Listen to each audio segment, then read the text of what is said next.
Started ना recording?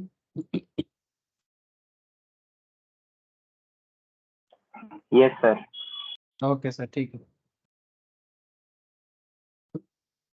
अच्छा, तो सर हम लोग इकोनॉमिक्स क्लास में आज क्या करेंगे? तो इकोनॉमिक्स में जो माइक्रो इकोनॉमिक्स का डिस्कशन चल रहा है, इसमें हम लोग अभी एकदम बहुत इंपॉर्टेंट और बेसिक बेसिक लेवल इकोनॉमिक्स का सबसे इम्पोर्टेंट पार्ट मानो डिमांड में बात कर रहे हैं। ठीक है, मतलब कोई भी इकोनॉमिक्स जानता है और उसको अगर डिमांड एंड सप्लाई का कॉन्सेप्ट पता नहीं चलता, सिर्फ डेफिनेशन नहीं सर, नॉट जस्ट डेफिनेशंस की बस एग्जाम ओरिएंटेड कुछ डेफिनेशंस रट लिया और सोच लिया कि मुझे इकोनॉमिक्स आ गया, तो फिर मुश्किल हो जाता है ना। बिकॉज इकोनॉमिक्स एक रियल लाइफ रियलाइजेशंस वाला सब्जेक्ट है। इसमें सिर्फ रट्टा लगाने से फायदा नहीं है, आपको अंडरस्टैंड भी करना चाहिए, इसीलिए इंस्टीट्यूट आपको पढ़ाते हैं। ठीक है, चाहे आप चार्टर्ड अकाउंटेंट के एग्जाम के लिए बैठो, चाहे आप कंपनी सेक्रेटरीशिप के लिए जाओ, चाहे आप कॉस्ट अकाउंटेंट बनो, एमबीए करो, ठीक है, मैनेजमेंट करो, बीबीए करो, व्हाटएवर, जो भी प्रोफेशनल कोर्स आप करोगे, सीएफए करो, हर केस में इकोनॉमिक्स को बहुत अहमियत दिया जाता है। ठीक है, इकोनॉमिक्स को बहुत ज्यादा इंपॉर्टेंस दिया जाता है सर। ठीक है, अच्छा क्यों इतना मेहनत करना है? क्योंकि सर इकोनॉमिक्स, बार बार बोलता रहता हूँ सर, फिर बता रहा हूँ, इकोनॉमिक्स बिजनेस का बात करता है। इकोनॉमिक्स इकोनॉमिक डेवलपमेंट का रास्ता दिखाता है। ठीक है, तो ऑब्वियस बातें हैं, जो सब्जेक्ट का नाम है वो ऑब्वियसली उस प्रॉब्लम को सॉल्व करता होगा, तभी सब्जेक्ट का ये नाम पड़ा है। जैसे लॉ क्यों पढ़ते हैं? ताकि जरूरत में लीगल प्रॉब्लम सॉल्व हो जाए। कॉस्टिंग क्यों पढ़ते हैं? ताकि लीगल कॉस्टिंग सिचुएशन सॉल्यूशंस हो जाए। प्रोडक्ट का जो कॉस्टिंग है, उसका भी इकोनॉमिक्स में एक पेपर आता है, एक चैप्टर आता है, थ्योरी ऑफ कॉस्ट, पढ़ाएंगे सर, कुछ दिनों में आ जाएंगे वहां तक। प्रोडक्शन के ऊपर काफी लोग पढ़ाई करते हैं ऐसे। यहाँ पर सी एस लेवल में प्रोडक्शन रिलेटेड डायरेक्ट कोई नाम तो नहीं है, बट कॉस्टिंग सीएमए वाले एक टॉपिक पढ़ता है, सीएमए स्टूडेंट्स को पढ़ाया जाता है sir. Operation management and strategic management, operation management के अंदर प्रोडक्शन रिलेटेड डिस्कशंस होता है। So point is that economics आपको हर सब्जेक्ट के बारे में बात करता है, बिकॉज वो एक कोर एरिया है, उस कोर एरिया को सॉल्व करने के लिए सारा मेहनत। ठीक है, चलो सर मैं ज्यादा इधर उधर का बात नहीं करूंगा, डायरेक्ट पॉइंट पे आता हूँ, और उस पॉइंट को रिलेट करके जितना हो सकता है मैं आपको प्रैक्टिकली सजेस्ट करते रहूंगा। ठीक है, चलो आज कुछ केस स्टडीज भी हल्का फुल्का करेंगे, ज्यादा नहीं, हल्का। ठीक है, ज्यादा केस स्टडीज करते जाएंगे तो फिर इधर सिलेबस में देरी हो जाएगा, मुझे उसका भी ध्यान रखना पड़ेगा ना सर।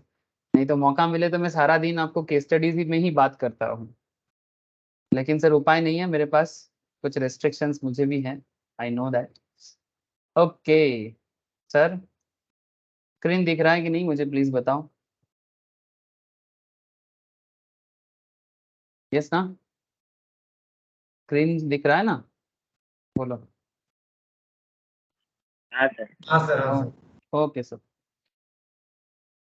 एक सेकेंड सर।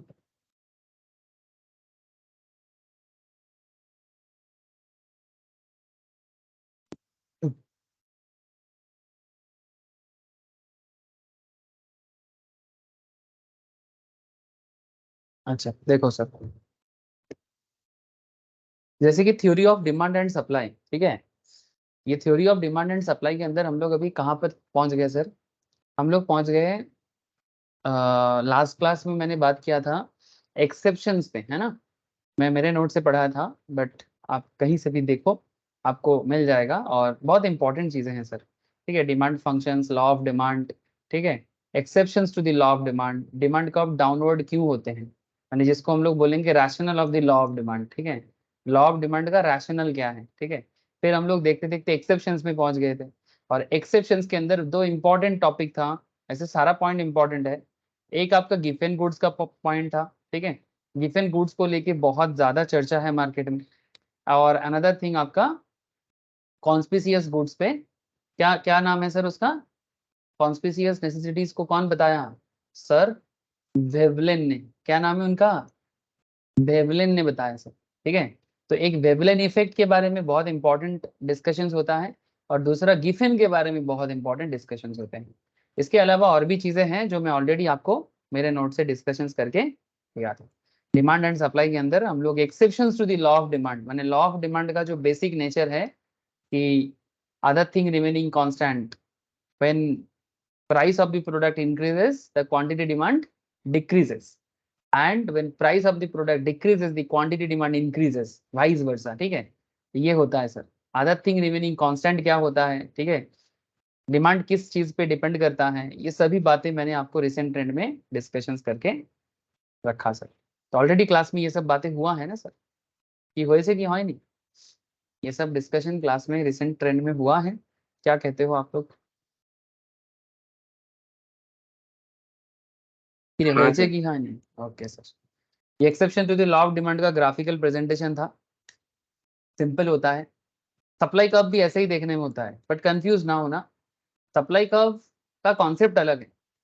सप्लाई कर्व भी अपवर्ड स्लोप होते हैं और डिमांड कर्व का एक्सेप्शंस भी अपवर्ड स्लोप होते हैं, because normal demand curve downward slope होते हैं।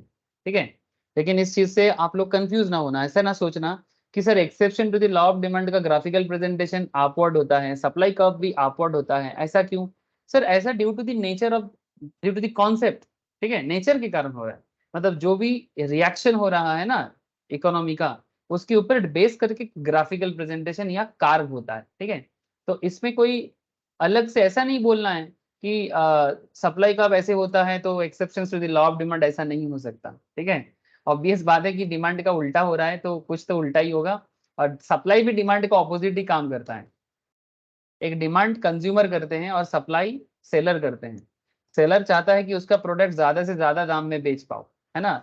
एक सेलर जो प्रोडक्ट को मार्केट में सेल करता है वो ऑलवेज यही चाहता है कि उसका प्रोडक्ट बेच के उसको ज्यादा पैसा मिले। लेकिन एक डिमांड जो करता है माने कंज्यूमर, ठीक है, या कस्टमर, वो ऑलवेज चाहता है कि उसको सस्ता दाम में मिले। हाँ सर, तो ये ऑल आर सेलर और कंज्यूमर इन सेम सोसाइटी। ठीक है, कभी आप सेलर के साइड से होते हो तो कभी आप कंज्यूमर के साइड से होते हो, ये समझो, है ना। तो ऐसा नहीं कि सेलर का साइड माने कोई दूसरा बंदा है, सप्लायर साइड माने, सॉरी, कंज्यूमर साइड माने कोई दूसरा है, ऐसा नहीं है। इकोनॉमी के अंदर वी ऑल आर सेलर्स और consumer in a different scenario. कभी हम सेलर बन जाते हैं तो कभी हम खुद ही कंज्यूमर भी बन जाते हैं। क्या कहते हो सर, ऐसा होता है कि नहीं होता? कभी ऐसा भी होता है कि आप प्रोडक्ट सेल करते हो, कभी ऐसा भी होता है आप प्रोडक्ट बाई भी करते हो, है ना। मे बी जो प्रोडक्ट आपको जरूरत है उस हिसाब से करते हो, लेकिन आप एक बार सेलर भी बन सकते हो और एट ए टाइम में आप कंज्यूमर भी बन सकते हो। ना what is the point sir? Point बस इतना सा था कि exception to the law of demand, normal demand curve का जो रूल होता है उसका ठीक ऑपोजिट होता है। ठीक है, इसीलिए इसका ग्राफिकल प्रेजेंटेशन भी ऑपोजिट होता है। इसमें इंपॉर्टेंट पॉइंट्स क्या क्या है ऑलरेडी आपको पता है। फिर लास्ट क्लास मैंने आपको expansion and contraction of demand के अंदर बात किया था, जिसे मूवमेंट, जिसे चेंज इन क्वांटिटी डिमांड या मूवमेंट ऑफ क्वांटिटी डिमांड भी कहा जाता है। क्या कहा जाता है sir? Change in quantity demand या फिर मूवमेंट इन क्वांटिटी डिमांड, ये भी कहा जाता है। मैंने आपको आज क्या कराना है सर? आज कराना है शिफ्टिंग। ठीक है, आज मैं आपको शिफ्टिंग ऑफ डिमांड कब बताऊंगा, इस पे पर बात होंगे सर, कि डिमांड शिफ्ट कब कब होता है, डिमांड कब शिफ्ट कब होता है। ठीक है, और मुझे क्या बताना है सर? शिफ्टिंग भी दो तरह का होता है सर, एक पॉजिटिव शिफ्टिंग, एक नेगेटिव शिफ्टिंग। माने इसको बोलते हैं, पॉजिटिव नेगेटिव नहीं बोलता है सर, राइटवर्ड शिफ्टिंग कहते हैं या लेफ्टवर्ड शिफ्टिंग कहते हैं। ठीक है, तो राइटवर्ड कब होता है और लेफ्टवर्ड कब होता है, मैं आपको केस स्टडीज के थ्रू से बताऊंगा। ठीक है, कुछ केस लॉ है, I will discuss with you, real life sir, एकदम मजा आ जाएगा। ठीक है, दिल थाम कर बैठो, सिनेमा दिखाएंगे आज। सर आपका सिनेमा बोरिंग होता है सर, कोई कोई बात नहीं सर, बोरिंग सिनेमा ही कभी कभी ना जिंदगी में बड़ा काम आता है। ठीक है, ऐसे गदर 2 बड़ा हिट हुआ है। 200 करोड़ का बिजनेस कर लिया, हाँ खबर है आप लोगों को? हाँ सर। हाँ सर, हाँ ठीक देख लिए, देख लिए सर। हाँ सर OMG2 मतलब हाँ, क्या है। हुआ? पर सर वो 200 ठीक है। लायक नहीं। क्या एक जन बोलो, हाँ साहिल क्या बोला? सर वो 200 करोड़ के लायक नहीं है, उससे अच्छा OMG2 है। हाँ अच्छा सर, OMG2 को ये 8.5 रेटिंग मिला है, गदर 2 को अ- 6 का रेटिंग है। अच्छा, मतलब मूवी का सिनेरियो, लेकिन सनी देओल इतना दिन बाद कमबैक किया है, इसीलिए कुछ, चल रहा है। हाँ इसीलिए चल रहा है। और गदर का एक अलग इमोशनल लेवल था सर। और वो पाकिस्तान को धोया है ना थोड़ा सा, इसीलिए। पाकिस्तान को धोया है ना। क्या है? मैं ट्रेलर देख रहा था, क्या बोलता है चिल्ला चिल्ला के, जैसे सनी देओल का मुझे पसंद है, सनी देओल पर्सनली मुझे पसंद है, उसका वो चिल्लाना स्वभाव जो होता है अच्छा लगता है। हाँ बोलो सर, कोई कुछ कह रहे हो? Sir OMG 2 must watch film है, मस्ट वॉच फिल्म है। रिकमेंड करेंगे, एक बार अच्छा, जाके देखिए। अच्छा आप देख लिया सर? हाँ सर, अरे वाह, हॉल में कि घर पे? हॉल में। हॉल में, अच्छा। कल गए थे सर, 15 अगस्त। हाँ सर। हाँ चलो अच्छा है। लेकिन गदर 2 बहुत अच्छा बिजनेस कर रहा है, इमोशनल मैटर है उसमें इसीलिए। अच्छा, चलो मुझे आप लोगों से अपडेट मिल गया कि गदर 2 का कहानी उतना, माने डायरेक्टरी अच्छा नहीं है, मसाला तो होना चाहिए था पर डायरेक्टरी अच्छा नहीं। चलो ठीक है। अच्छा, मूवी का अपना अपना खेल है। अच्छा, यहाँ पर भी मैं केस लॉ करूंगा आपके साथ, कुछ बिजनेस रिलेटेड बातें करूंगा, ठीक है? इकोनॉमिक्स माने बिजनेस है ना, बिजनेस का बात नहीं होगा इकोनॉमिक्स क्लास क्या से होगा। हाँ, कुछ ना कुछ बिजनेस में कहीं से कहीं ना कहीं से जुगाड़ कर ही लेता हूँ, ठीक है? क्योंकि मेरा थोड़ा स्वभाव बन गया है हर केस कहीं ना कहीं थोड़ा सा एग्जाम्पल्स और केस लॉ बताने का। कोई बात नहीं, बताऊंगा सर, अभी बताऊंगा कि क्यों डिमांड इंक्रीज या डिक्रीज होता है। पहले इसका एकदम micro economics level concept discuss करूंगा और साथ ही साथ आपको मैं केस लॉ करूंगा। केस लॉ में एक्चुअली आज मैं क्या करूंगा, मैं आपको थोड़ा सा ट्रेलर दे देता हूँ। ये क्या है सर? 3 ब्रांड के बारे में बताऊंगा आपको, ठीक है? एक्चुअली कल 15 अगस्त था सर, ठीक है? So obviously we all know happy independence day, ठीक है?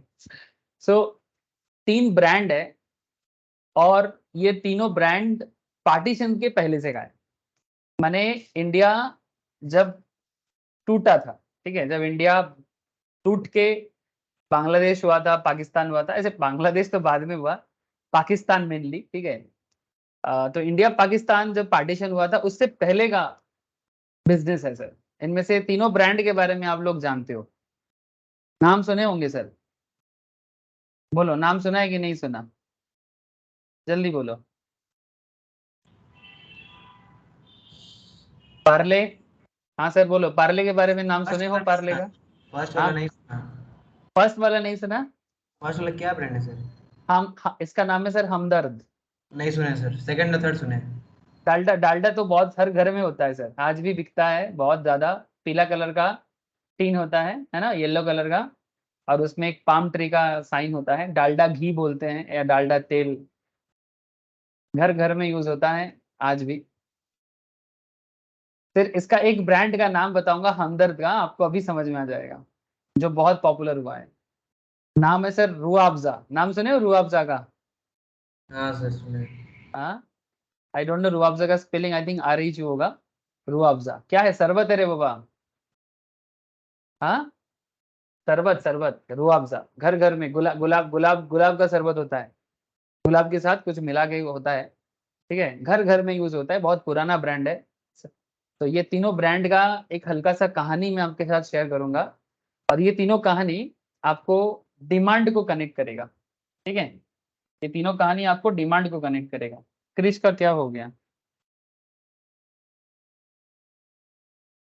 ये भगवान ही, क्रिश को क्या हो जाता है? बाकी सबको मेरा आवाज आ रहा है। मनोज जी, मनोज जी शरीर ठीक আছে? मनोज जी शरीर খারাপ হ্যাঁ ছিল? স্যার আগের থেকে, হ্যাঁ স্যার আগের থেকে ঠিক আছে। ঠিক আছে, আচ্ছা चलो ठीक है सर। मैं ये तीनों टॉपिक में एक्चुअली केस लॉ के हिसाब से लूंगा, ठीक है? सिर्फ कहानी सुन के कोई फायदा नहीं है, कहानी के पीछे के इकोनॉमिक्स को जानना है, नहीं तो कोई फायदा नहीं है सर।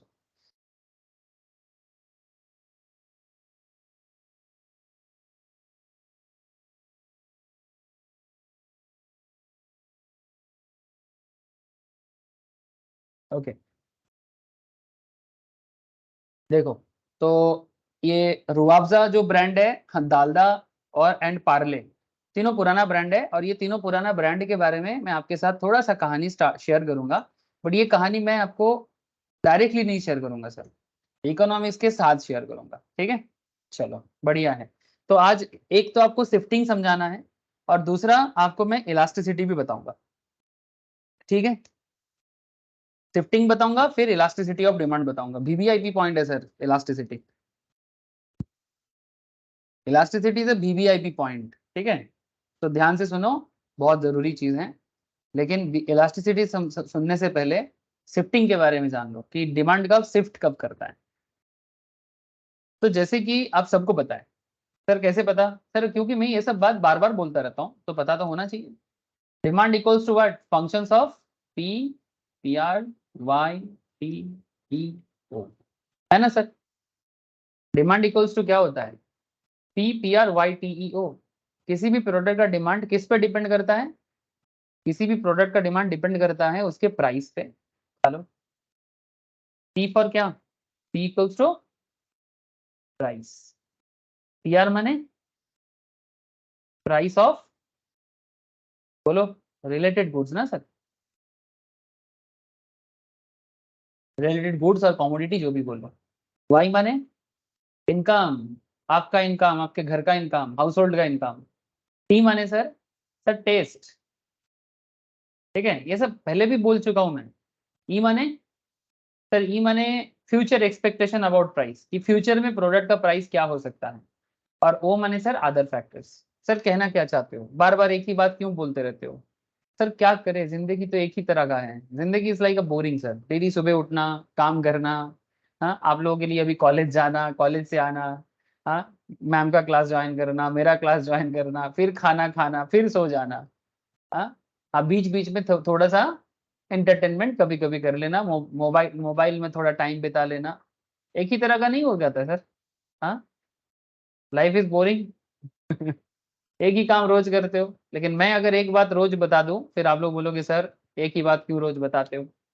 सर कारण है ना, तभी बताता हूँ। देखो, तो किसी भी बात का, किसी भी प्रोडक्ट का डिमांड, किसी भी प्रोडक्ट का डिमांड किस पे डिपेंड करता है, प्रोडक्ट के प्राइस पे डिपेंड करता है।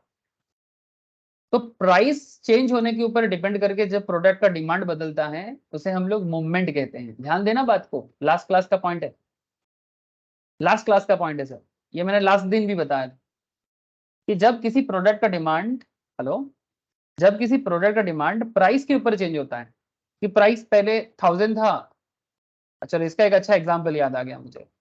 अरे कल 15 अगस्त था, इंडिपेंडेंस डे सेल चला होगा बहुत जगह पे, हाँ सर, इंडिपेंडेंस डे सेल चला है ना, मुझे तो लगता है चला है। क्रेश आवाज आ रहा है, क्रेश, रिलायंस स्मार्ट पे देख रहा था मैं। हाँ क्रेश बोल, आवाज আসছে।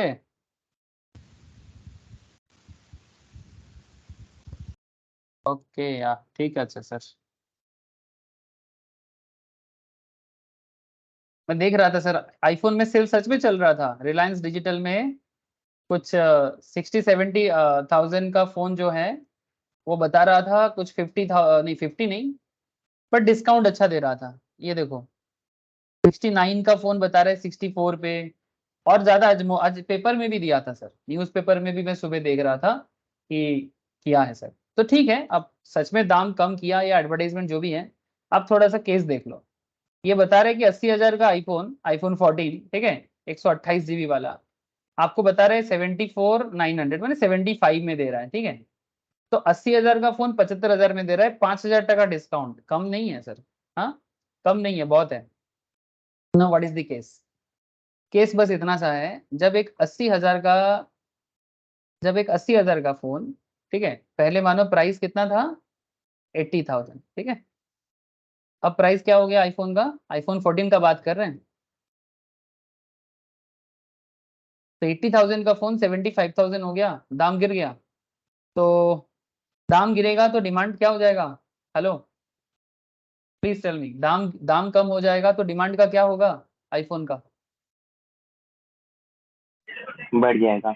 बढ़ जाएगा। बड़ा सिंपल सा खेल है ना, बड़ा सिंपल सा फंडा है सर।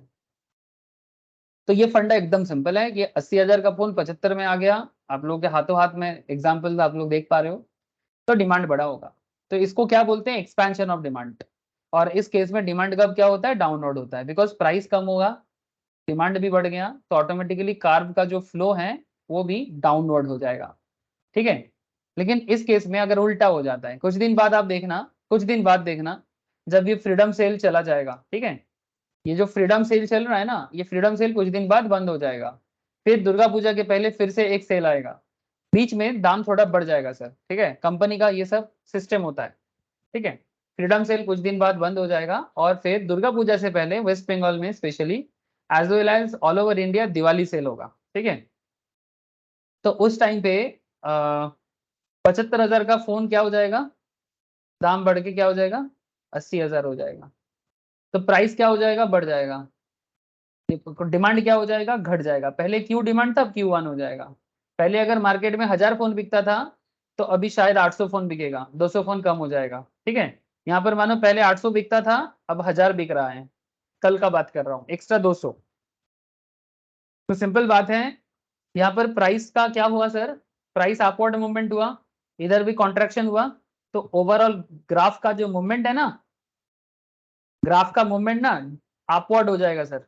डिमांड कर्व एक ही जगह में है पर मूवमेंट अपवर्ड है, बिकॉज डिमांड यहाँ पर घटा है सर, कॉन्ट्रैक्शन हुआ है, इसको कहते हैं कॉन्ट्रैक्शन। वर्ड याद रखना, इसको सिंगल लैंग्वेज में बोलते हैं मूवमेंट। क्या बोलते हैं, मूवमेंट। जब एक ही जगह में रह के आपका सिस्टम बदल जाते हैं, कभी आप नॉर्थ की तरफ जा रहे थे तो कभी साउथ की तरफ, है ना। जैसे ये साउथ, डाउनवर्ड माने क्या है, साउथ, है ना, और अपवर्ड माने नॉर्थ। तो आपका मूवमेंट चेंज हो रहा है नॉर्थ से साउथ की तरफ, यहाँ पर साउथ से नॉर्थ की तरफ। तो मूवमेंट एक ही जगह में होके चेंज कर रहे हो आप, ये प्रोडक्ट का हो रहा है सर, इसलिए इसको मूवमेंट ऑफ डिमांड भी बोलते हैं, कॉन्ट्रैक्शन एक्सपेंशन भी बोलते हैं। और आपको आईफोन का एग्जांपल समझ में आ गया, बट मैं इस बार आपको थोड़ा चेंज करूंगा। एक बात आप ध्यान से देखो, जब हम लोग एक्सपेंशन कॉन्ट्रैक्शन में बात कर रहे थे तो प्राइस को वेरिएबल रख के बाकी जो भी पॉइंट था PRYTEO, ठीक है, सब कांस्टेंट कर दिया था, कांस्टेंट मैंने फ्रीज कर दिया था, ठीक है। मतलब बंगाली में बोले तो ऐसे बोलते हैं, नो नॉडोन नो चौड़ोन, ठीक है नॉडोन चौड़ोन नहीं, मतलब क्या सर, मतलब एकदम फिक्स, फ्रीज कर दिया एकदम। अब हम लोग क्या बोलेंगे, बोले ना सर, नो नॉडोन चौड़ोन, एग्जैक्टली बंगाली वर्ड है, जो लोग बंगाली जानता है वो समझ जाएगा। सर हमें बंगाली नहीं पता, आप क्यों बोलोगे सर, मेरा भाषा है, मैं बीच बीच में बोलूंगा okay sir, increase and decrease in demand. अब आपको मैं दूसरा चीज बताता हूँ, इस बार क्या करना है, इक्वेशन देखो सर, प्राइस को फ्रीज कर दो, प्राइस को फ्रीज करो सर, प्राइस कांस्टेंट, ठीक है, प्राइस कांस्टेंट, बाकी चीजों को वेरिएबल करो, कोई भी पॉइंट हो सकता है, एनीथिंग, रिलेटेड गुड्स का दाम चेंज हो सकता है, इनकम बदल सकता है, टेस्ट प्रेफरेंस में चेंजेस आ सकता है, फ्यूचर एक्सपेक्टेशंस में बदलाव आ सकता है, अदर फैक्टर में भी बदलाव हो सकता है, anything which can effect the demand of A product, anything या एनी अदर फैक्टर जो डिमांड को डिटरमाइन करने में हेल्प करता है, इसमें से कोई भी एक पर्टिकुलर सिचुएशंस डिमांड को इफेक्ट कर सकता है, लेकिन प्राइस नहीं, लेकिन not the price, okay. So when due to change in factors other than price, that is price of related goods, income of the household, taste preference, future expectations, any other factors, demand for a commodity changes. It is called shifting. Shifting दो तरह का होता है, shifting is of two types, increase in demand and decrease in demand. Now the big question, sir, increase in demand क्या होता है और कब होता है? इंक्रीज इन डिमांड को राइटवर्ड शिफ्टिंग भी कहा जाता है, point to be noted sir. Increase in demand is also known as shifting and rightward shifting in demand. This is a good thing, business के लिए अच्छी बात है सर, बिजनेस के लिए अच्छी बात है। क्यों अच्छी, क्यों सर, इसलिए अच्छी है क्योंकि राइटवर्ड शिफ्टिंग माने इकोनॉमी में ओवरऑल डिमांड ग्रो करे, और जब डिमांड ग्रो होता है ना, बिजनेस अच्छा होता है, मार्केट में दुकानदार खुश, कस्टमर भी खुश, ठीक है, so that is good for the country. When there is an increase in demand due to change in factors other than price, it is called increase in demand. अच्छा, डिमांड इंक्रीज क्यों क्यों क्यों क्यों हो सकता है, ठीक है, कब कब हो सकता है, क्यों क्यों हो सकता है, rise in price of substitutes, substitute का दाम बढ़ गया तो आपका बल्ले बल्ले, सब्सटीट्यूट प्रोडक्ट का दाम बढ़ गया तो आपका बल्ले बल्ले, माने आप जिस मार्केट में हो, जैसे एग्जांपल ले रहा हूं मैं, Britannia and Parle, hello, Parle G, ऐसे पार्ले के बारे में बात करूंगा मैं, इसीलिए पार्ले और ब्रिटानिया ले लिया। अगर ब्रिटानिया का मार्केट प्राइस बढ़ जाता है तो पार्ले जी को मौका मिलेगा, यस और नो?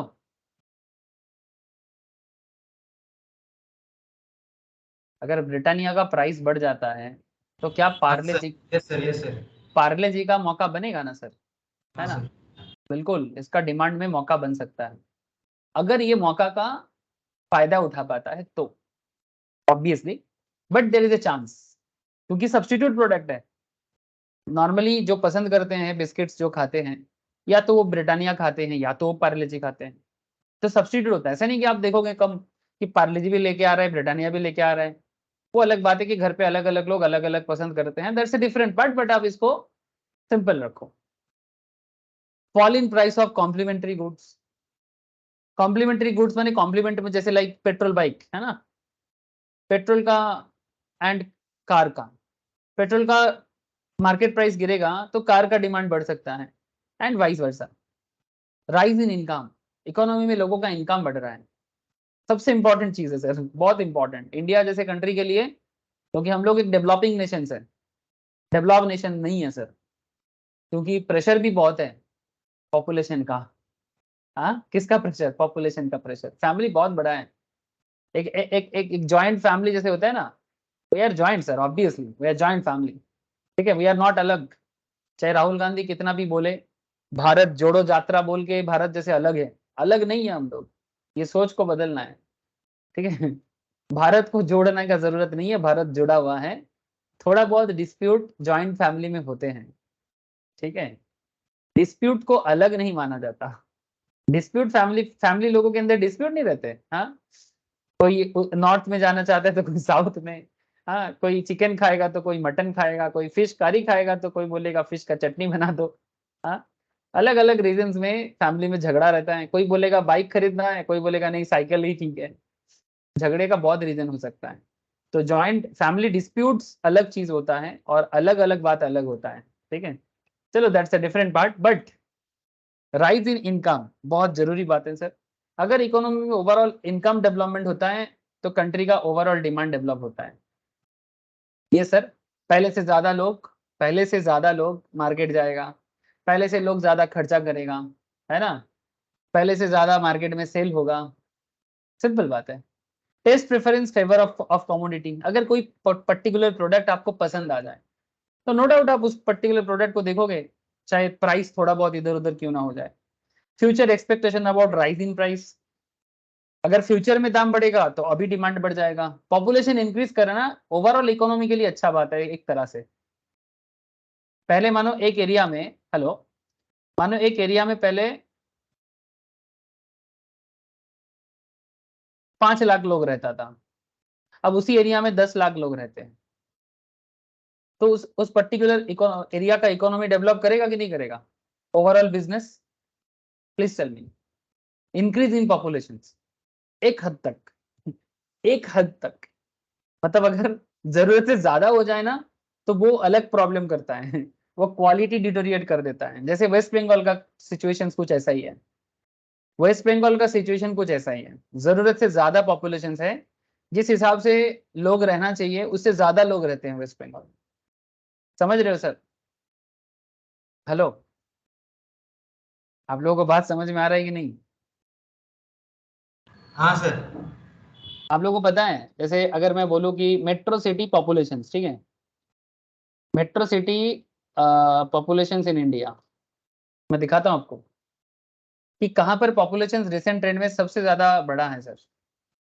ऐसे तो ग्रोथ में सबसे हाईएस्ट है बैंगलोर, मेट्रो सिटी माने मेगा सिटी, ठीक है,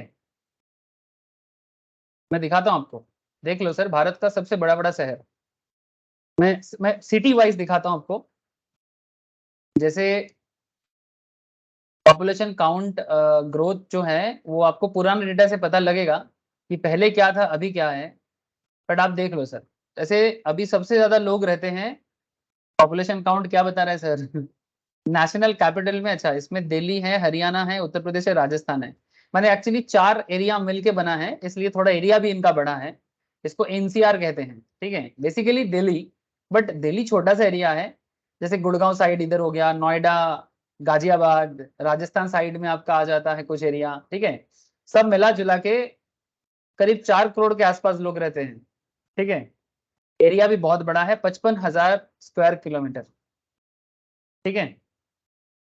55,000 ना, yes, 55,000 square kilometre. Mumbai 4,500 square kilometre area में 2 करोड़ लोग रहते हैं सर, रिसेंट डेटा है ये। चेन्नई 5,000 किलोमीटर एरिया में 1.5 करोड़ लोग रहते हैं। But look at the West Bengal sir, मैंने कोलकाता को देखो आप, 1,800 स्क्वायर किलोमीटर एरिया में 1.5 करोड़ लोग रहते हैं। कुछ समझ में आया? इसीलिए मैं बता रहा था कि कोलकाता या वेस्ट बंगाल में, अगर कोलकाता का ये हालत है तो वेस्ट बंगाल का क्या हालत है? Population density is too high, too high. और टू हाई होने का चक्कर क्या है? क्वालिटी ऑफ लाइफ डिटोरिएट हो जाता है, माने क्वालिटी ऑफ लाइफ खराब हो जाता है, क्योंकि रिसोर्सेज का सबको एक बड़ा घर नहीं मिलेगा, चलने का जगह नहीं है, रास्ता कम बनेगा। सिंपल बात है सर, समझ पा रहे हो सर बात को? हेलो, बात समझ पा रहे हो? सर हाँ सर। ठीक है, 1.5 करोड़ पॉपुलेशन में प्रॉब्लम नहीं है। चेन्नई के पास भी 1.5 करोड़ है, मुंबई के पास तो 2 करोड़ है। लेकिन फिर भी अगर कोलकाता का एरिया को भी डबल कर दो तो भी मुंबई का एरिया उससे भी बड़ा है। बैंगलोर देखो सर, रिसेंट ट्रेंड में सबसे हाईएस्ट पॉपुलेशन ग्रोथ अगर इंडिया के किसी सिटी में हुआ है तो वो बैंगलोर है, और वो भी भयंकर ग्रोथ हुआ है, भयंकर। माने अगर 2001 का पॉपुलेशन डेटा देखते ना आप, तो बैंगलोर शायद आसपास में भी नहीं था, करीब 50 लाख के आसपास पॉपुलेशन था बैंगलोर का। आज बैंगलोर में 1.3 करोड़, माने 1 करोड़ 30 लाख के आसपास बैंगलोर में लोग रहते हैं। उसमें 8,000 स्क्वायर किलोमीटर का एरिया है। सो नो डाउट एक ओवरऑल डेंसिटी ठीक ठाक है अभी भी। फिर भी बैंगलोर में पानी का प्रॉब्लम हो गया सर, ठीक है। वाटर बॉडीज का हालत उतना अच्छा नहीं है, ठीक है। बहुत सारे प्रॉब्लम हुआ है। सबसे ज्यादा प्रॉब्लम वाटर प्रॉब्लम, माने बहुत बड़ा प्रॉब्लम। हैदराबाद देख लो सर, 7,000 स्क्वायर किलोमीटर है, 1 करोड़ के ऊपर लोग रहते हैं हैदराबाद में। ये सब मेगा सिटी है सर। पूना, पूना के पास कितना एरिया है सर? 7,000। पूना में 1 करोड़ लोग रहते हैं। अहमदाबाद 1,800 स्क्वायर किलोमीटर है, 84 लाख लोग रहते हैं गुजरात में। सूरत में 3,000 स्क्वायर किलोमीटर में 77 लाख लोग रहते हैं। वाइजैक 7,000 स्क्वायर किलोमीटर में 60 लाख लोग रहते हैं। आपका आंध्र प्रदेश कैपिटल रीजन जो है न्यू बन रहा है सर, वो आपका 8,000 स्क्वायर किलोमीटर में करीब 58 लाख। जयपुर में 4,000 किलोमीटर में 4 करोड़, सॉरी 41 लाख। ये आपको आगे आगे आप पढ़ लेना सर, ठीक है। मैं क्यों बता रहा था, समझ में sir? Increase in population is okay. जैसे कि रिसेंटली सबसे ज्यादा बूम अगर कोई देखा है, अगर मैं आपको बताऊं, पॉपुलेशन इंक्रीज के ऊपर डिपेंड करके इकोनॉमिकल डेवलपमेंट कहाँ कैसे हुआ है, ठीक है। अगर मैं 1947 के बाद का बात करूं, ठीक है, तो शुरुआत में कोलकाता सबसे डेवलप सिटी हुआ करता था। जब इंडिया को पार्टीशन मिला तो सबसे डेवलप सिटी कोलकाता ही था सर। मुंबई सब तब बन रहा था, मुंबई तब बन रहा था सर, जस्ट बिल्ड प्रोसेस में था, ठीक है। तो ऑब्वियसली कोलकाता के बाद सबसे नेक्स्ट बेस्ट मुंबई को मिला। तो 1960 तक, 1960 65 इतना तक तो आप मानो, मैक्सिमम 1970 चल देते हैं, कोलकाता इंडिया का टॉप सिटी माना जाता था। उसके बाद सेकंड पॉपुलेशन का ग्रोथ आया मुंबई में। नो डाउट आपको समझ में आ गया क्यों, बहुत सारा रीजन है। One of the big reason is financial capital of India, ठीक है, पूरा बैंक बिजनेस सब कुछ उधर। Second big thing is that sir, Bollywood and export import के लिए बॉम्बे का बहुत बड़ा रोल प्ले, ठीक है। ओएनजीसी सब कुछ मिला जुला के मुंबई में ग्रोथ और बूम आया सर। लेकिन बॉम्बे का जो बूम है वो भी खत्म हो गया, माने एक तरह से अभी बॉम्बे सैचुरेशन पॉइंट के आसपास में है। न्यू ग्रोथ बॉम्बे में उतना जगह नहीं है, और जितना है वो सरवाइव करेगा, नो डाउट करेगा। और इंडिया का सबसे टॉप सिटी में है, सबसे रिचेस्ट सिटी बॉम्बे है, सबसे रिच है। शेयर मार्केट में जितना लोग मार्केट में पैसा लगाते हैं ना, उसका 80% लोग मुंबई का ही है। अच्छा, फिर थर्ड ग्रोथ आया बॉम्बे में, दिल्ली में, ठीक है, जिसको हम लोग एनसीआर कहते हैं।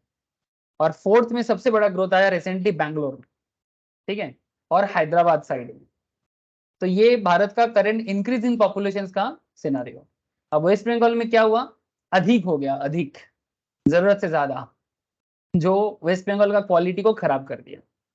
सर आप वेस्ट बंगाल के हो के क्यों वेस्ट बंगाल के बारे में खराब खराब बोलते हो? मैं खराब कहाँ नहीं बोलता सर, खराब नहीं बोलता मैं सिचुएशंस बता रहा हूँ और दिखा भी रहा हूँ, सिर्फ बोल थोड़ी रहा हूँ। कुछ भी हवा में बात करके फायदा नहीं है, फैक्ट्स के साथ बात करे, अच्छा लगता है।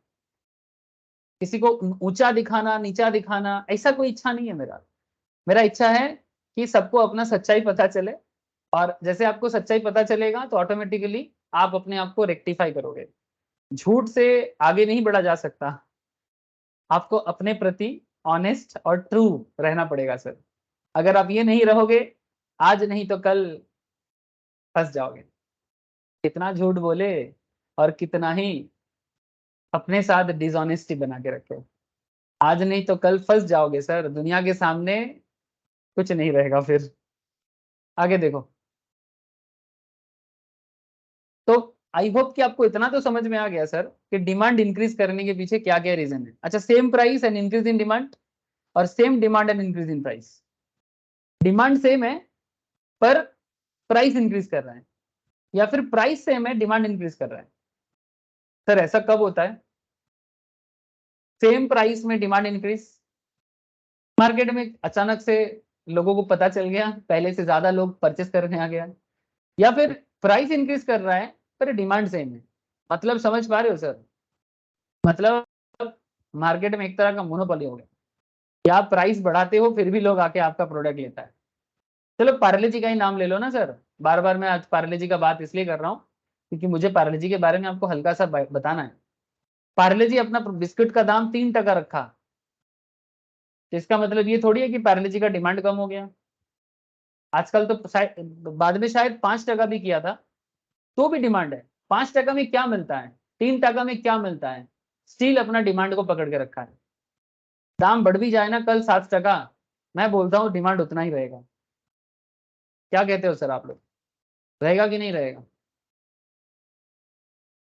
हाँ सर, मार्केट में कितना सारा कंपनीज आ गया है, cookies company, biscuits company, bakeries, but वो अपना डिमांड बना के रखा है। हेलो, समझ में आ रहा है sir? Yes sir. Sir sir ये एक दिन में नहीं हुआ है, ये चीज एक दिन में नहीं हुआ है, बहुत पापड़ बेलना पड़ा सर, तब जाके आज का पार्ले जी बना है। अब इसका ग्राफिकल प्रेजेंटेशन भी देख लो एक बार, एग्जाम के लिए ये सब इंपॉर्टेंट है। शिफ्टिंग ऑफ डिमांड में प्राइस को लेके कोई चिंता नहीं करना, price is not the big issue. The big issue is, जैसे यहाँ पर बोला प्राइस सेम है फिर भी डिमांड बढ़ रहा है, प्राइस इंक्रीज कर दिया फिर भी डिमांड सेम है, ठीक है। तो price is not the big thing, the big thing is other factors. तो प्राइस सेम जगह में रख के क्वांटिटी डिमांड पहले मानो क्यू था, प्राइस वहीं पर है पर डिमांड बढ़ के Q1 हो गया। तो सिंपल सी बात है, पहले डिमांड कब यहां से गुजरता था, कहां से, इस गली से। पहले डिमांड कब इस गली से गुजरता था, अब डिमांड कब दूसरे गली से निकलते हैं सर, थोड़ा आगे निकल गया, ठीक है। डिमांड कब अपना गली चेंज कर लिया, गली माने, अरे गली नहीं होता उसी को, ठीक है, गली को क्या बोलते हैं, मोहल्ला बोल दो, जो बोलना है बोलो। पहले इस मोहल्ले से निकलता था, इस पाड़ा से निकलता था, अब इस पाड़ा से निकल रहा है, वो भी सामने वाला थोड़ा हाई हो गया, डिमांड बढ़ गया, इसका शिफ्ट कर गया। प्राइस वही है पर क्वांटिटी शिफ्ट हो गया, क्यों? मे बी रिलेटेड गुड्स का दाम कम हो गया, आपका इनकम, सोसाइटी का इनकम बढ़ गया, लोगों का टेस्ट आ गया, लोगों को पसंद आ गया। फ्यूचर एक्सपेक्टेशन अबाउट प्राइस माने फ्यूचर में दाम बढ़ेगा, पता चल गया मार्केट को, तो इसलिए डिमांड बढ़ रहा है। कोई अदर फैक्टर भी हो सकता है, ओवरऑल मार्केट में प्रोडक्ट का डिमांड चेंज हुआ है। ओवरऑल मैटर यही है कि प्रोडक्ट का जो डिमांड है वो चेंज हो गया है। ठीक है, ये जो चेंजेस का एरिया है, इस एरिया को ऐसे दिखा रहा है सर, ये वाला एरिया देखो। ठीक है, ये इतना सा एक्स्ट्रा हुआ है जिसको बी से डिनोट किया गया है, बी से ये बी। ठीक है, डिमांड ग्राफ के अंदर ये एरिया जो है जो एक्स्ट्रा डिमांड जनरेट किया है, एक्स्ट्रा डिमांड जनरेट किया है। But the main factor is not the price but the any other thing जो डिमांड को मैनिपुलेट कर रहा है, या फिर ऐसे बोलो डिमांड को इफेक्ट कर रहा है। ठीक है सर, डिमांड को इफेक्ट कर रहा है। अब मैं आपको कुछ रियल लाइफ बताऊं सर, हेलो, कुछ रियल लाइफ बताऊं कि ऐसे कब कब हो सकता है। जैसे ऑलरेडी आपको एक पता चल गया कि क्यों डिमांड इंक्रीज करता है। मैं आपको एक एंटरप्रेन्योरशिप स्किल बताऊं, क्या बोलते हो सर, बोलो। इस रिलेटेड कहानी सुनोगे, कहानी सुनो, क्या कहते हो, सुनोगे। सर हम लोग ना भी बोलेंगे तो भी आप सुनाओगे, तो फिर पूछने का क्या फायदा। सुन लो सर, सुन लो। शिफ्टिंग इन डिमांड का एंटरप्रेन्योरशिप कहानी। ठीक है, एंटरप्रेन्योरशिप स्टोरी। ज्यादा नहीं बोलूंगा, हल्का सा बोलूंगा। ज्यादा पढ़ना है तो मेरे से बाद में नोट कलेक्ट कर लेना। ये जो पॉइंट है सर, ये एक्चुअली इंडिपेंडेंस डे के ऊपर बेस करके 3 स्टोरी है बिजनेस रिलेटेड, जो मैंने थोड़ा सा कलेक्ट किया। Actually stock market related blog होता है सर, वहां से कलेक्ट किया मैंने। तो स्टॉक मार्केट स्टूडेंट्स को बता रहा था, तो आप लोगों के लिए भी मैं सोचा कि मैं हमेशा करता रहता हूँ ये बात, कभी आपको पढ़ाता हूँ तो उनको बता देता हूँ, उन लोगों को पढ़ाता हूँ तो आपको बता देता हूँ। देखो क्या है सर, ये एक पार्ले का जो कहानी है, ये एक बहुत फेमस एंटरप्रेन्योरशिप की कहानी है। आजकल लोग बिजनेस करने से डरता है, बट बिजनेस करने के लिए जितना बुद्धि का जरूरत है, बुद्धि के साथ साथ, बुद्धि माने दिमाग, बुद्धि के साथ साथ थोड़ा सा प्रैक्टिकल होना चाहिए। बुकिश होने में प्रॉब्लम नहीं है, बट इतना ज्यादा बुकिश ना हो जाओ कि जिंदगी में कुछ करने में डरने लगे। और ज्यादा जॉब माइंडेड होने से भी प्रॉब्लम होता है कि जॉब जॉब ना मिला तो जिंदगी बेकार हो गया। ठीक है, जो प्रॉब्लम चल रहा है रिसेंटली इंडिया में कि नौकरी नहीं मिलेगा तो जिंदगी बेकार है। लेकिन देखो सर क्या करके दिखाया था, ब्रिटिश पीरियड का बात है सर, कुछ 1800 समथिंग। ठीक है, 1900 नहीं 19 पहला फैक्ट्री बनाया था 1938 में। ठीक है, बट कंपनी पुराना है सर, कंपनी पुराना है, 1857 का कंपनी है। पहले ना लॉजेंस बेचता था, लॉजेंस जानते हो, चॉकलेट। पार्ले पहले चॉकलेट बेचता था, मतलब वो जो ऑरेंज ऑरेंज लॉजेंस होता है ना, चॉकलेट बने, वो कैडबरी वाला नहीं, जो इंडियन मार्केट में छोटा छोटा लॉजेंस नहीं बिकता है वो वाला। ठीक है, 1857 का कंपनी है, पहले लॉजेंस वगैरह बेचता था। बाद में इनको बिस्कुट बनाने का मन हुआ, लेकिन सर इंडिया में ना बिस्किट्स बनाने का कल्चर नहीं था। इसके पीछे भी कारण है, क्योंकि इंडिया ना कोई भी चीज प्रिजर्व करके नहीं खाता है। क्यों? क्योंकि हमारे देश में खाने के लिए इतना सारा चीज है ना, हमको प्रिजर्व करने का जरूरत नहीं होता। सीरियसली, जो ठंड का देश है, जो रेगिस्तानी एरिया है, वहां पर लोगों को प्रिजर्व करना पड़ता है, बिकॉज वहां पर खेती बाड़ी नहीं होता, या फिर 6 महीना बर्फ होता है, 10 महीना बर्फ होता है रशिया में, इंग्लैंड में। ठीक है, और इतना ठंड में कितना प्रोडक्टिव होता है, मतलब एग्रीकल्चर उतना अच्छा नहीं है। तो नो डाउट इंडिया का वेदर ऐसा नहीं है। हमारे देश में तो 12 महीना खेती होता है, हम लोग तो पेट से निकालते हैं और खाते हैं। तो प्रिजर्व करके किसी चीज को रखने का कल्चर हमारे देश में नहीं था। तो यही वन ऑफ द रीजन है कि हम लोग बिस्किट्स वगैरह बनाने में इतना दिमाग नहीं लगाया कभी। लेकिन मार्केट में जब ब्रिटिश 200 साल राज किया, तो ऑब्वियस बात है कि मार्केट में उनका बिस्किट्स भी आ गया था। तो उन दिनों ब्रिटिश पीरियड में कुछ मार्केट कंपनी था जो ब्रिटिश कंपनी था, ब्रिटिश ब्रांड, उसमें से एक आज भी चलता है, ब्रिटानिया। नाम तो सुना ही होगा, ब्रिटेन का कंपनी है इसीलिए नाम है ब्रिटानिया। समझ रहे हो सर, मैं ब्रिटिश पीरियड का बात कर रहा हूँ। किसका नाम ब्रिटिश पीरियड में, ब्रिटानिया था, यूनाइटेड बिस्किट्स था, हंटली एंड पाल्मर बोल के कंपनी चलता था।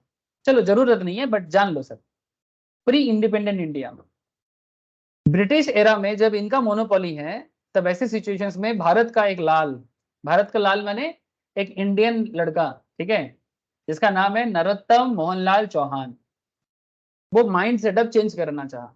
वो भी ब्रिटिश कॉलोनी के अंदर, जब हम लोग एक कॉलोनी बन के ब्रिटिश का दास बन के घूम रहे हैं सर। वो चाहा कि एक स्वदेशी बिस्किट्स बनना चाहिए, समझ रहे हो सर। उसका भाई जो था उसके ऑलरेडी बॉम्बे में कॉन्फेक्शनरी चलता था। ऐसे बॉम्बे का एक अपना कल्चर है, वहां पर पारसी लोग रहते हैं ना सर। पारसी माने जानते हो आप लोग पारसी कौन होते हैं? Any idea? Who is known, who is called Parsi? हाँ सर, एनी आइडिया सर किसी को भी?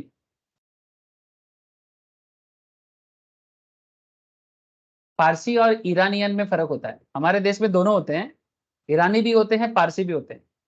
पारसी जो है वो आज से मे बी 1000 साल पहले इंडिया में आया था, may be 2000 years back also, ठीक है।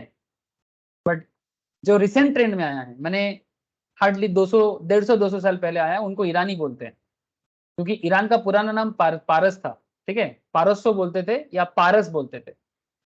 तो पुराने लोग जो है उनको पारसी कहा जाता है, जो नहीं वही है। जो पुराने जमाने में पारस हुआ करता था वो आज के डेट में ईरान है, ठीक है।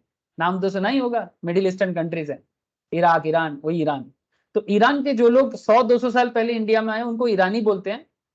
और जो बहुत पहले आया है, मे बी अशोका के टाइम पे, चंद्रगुप्त मौर्य के टाइम पे, ठीक है, विक्रमादित्य के टाइम पे, ठीक है, वो बॉम्बे में आके बसा है, गुजरात में बसा है, गोवा में बसा है पारसी।